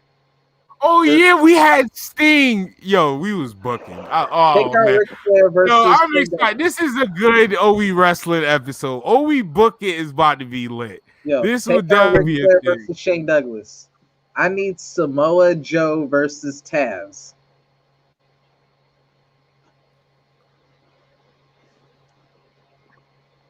You different. You different. Taz and ECW versus Samoa Joe, bro. That'd be a fire. They both got the same finisher too. I'm with it. Regular match. You different. Submission. Ooh. Iron Man submission. Why not? Custom Man took up the whole This nigga card. played too much WWE 2K. He making custom matches. Way too much. Way too much. You kidding me? Making custom matches on the I'll fly. be at work thinking about editing that shit. It's annoying sometimes. Man. Yo, I'm about to get up off here, man, because I am starving, man. I ain't eat dinner You yet. about to log out anyway. This has been great. What? We talked about OB Wrestling. We talked about Raw. We talked about the New Japan title joining up. We gave our top 5 Rock personal favorite matches. And we found out that OB Book It will not be on OB Wrestling no more. It will be his own thing. We will keep this going. And I'm going to let you know this right now. On the next OB Book It, we will be laying down the whole stage, the titles, the name of the titles, how many titles is in the company. Do we bring it back to WFF or is it OTR? OTR is the new way. OTR. My last day in WFF was okay. very, I didn't know. Very interesting. Oh no, no. Very interesting. Why Shout you out think to OTR? Gerard. Why you think OTR is available? It's Reggie, and Eric. That's it, bro. All right, you heard it first on OE Book It. Oh, it might come out with a new name. I'm gonna be mad on bias. Clean slate, new name coming. OE Book It. Tune in. Patreon. It's gonna be here first. We're gonna keep it on YouTube, Spotify, because I see y'all like hearing the booking. So we're gonna put it on Spotify and all platforms. Twitch. Gerard, what's going on? What you have coming up? It can be bonus content or early content. You know what I mean? Definitely. Yeah, I'm gonna handle that. Yeah. We'll absolutely. Yeah, because I just set it up 2 days ago too. I set mine up too. So oh boy. Monetization. Right. But yeah, March 6th, bro. Conversations at the Shop is back. Shop is back open. 5 o'clock Eastern time, bro. 4 o'clock Central Standard Time. 2 o'clock for the West Coast niggas like Drake. And man, the Voice Besties coming back. Spring break week, so 2 weeks. Got an episode coming for y'all. Be on the lookout, man. We on all streaming platforms: iHeartRadio, Amazon, Spotify. Turn your mic up. Google, wherever you get your podcast, man, we there. Come follow us on YouTube, man. 901 Daggers. Hit the inbox, hit them flavors, man. Let's go. Thanks for Gerard. Thanks for tuning in. I know you will be an OE booking. You gotta believe that we gonna book. This about to be a thing. We're gonna end up booking our own shows in a minute. Right, I'm telling you. OE booking t-shirts coming soon. All right, shout out to Gerard from 901 Daiquiri. Definitely. All right, Dre, what's going on? GMO Wars is around the corner. Other than that, speaking of OE Book It, GMO Wars might be under that too. It's time to put that on Spotify. Yo, make sure y'all go follow me on Facebook, streaming at the whole effing show. And make sure y'all check out my podcast, 5-Star Pod Splash. And also, man, shout out to Sir Frost for having me up on OE Wrestling, man. And this episode and every other episode that I'm on, dedicated to the homie Dustin Ryder, man.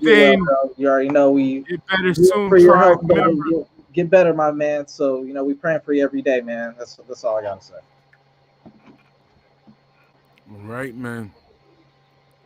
Thank you, ladies and gentlemen, for tuning in and joining us. This has been OB Wrestling, like he said. Get well soon and get better. Tribal brother Dustin, please get better. Everybody be safe. Kiss your loved ones. And if they start talking and get loud, you already know what to tell them. Relax.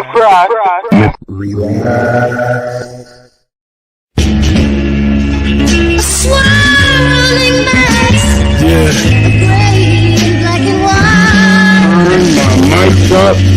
Turn our mother loving mics up. What is she with Kim to anybody that's coming in range? Hunger Games up in my head.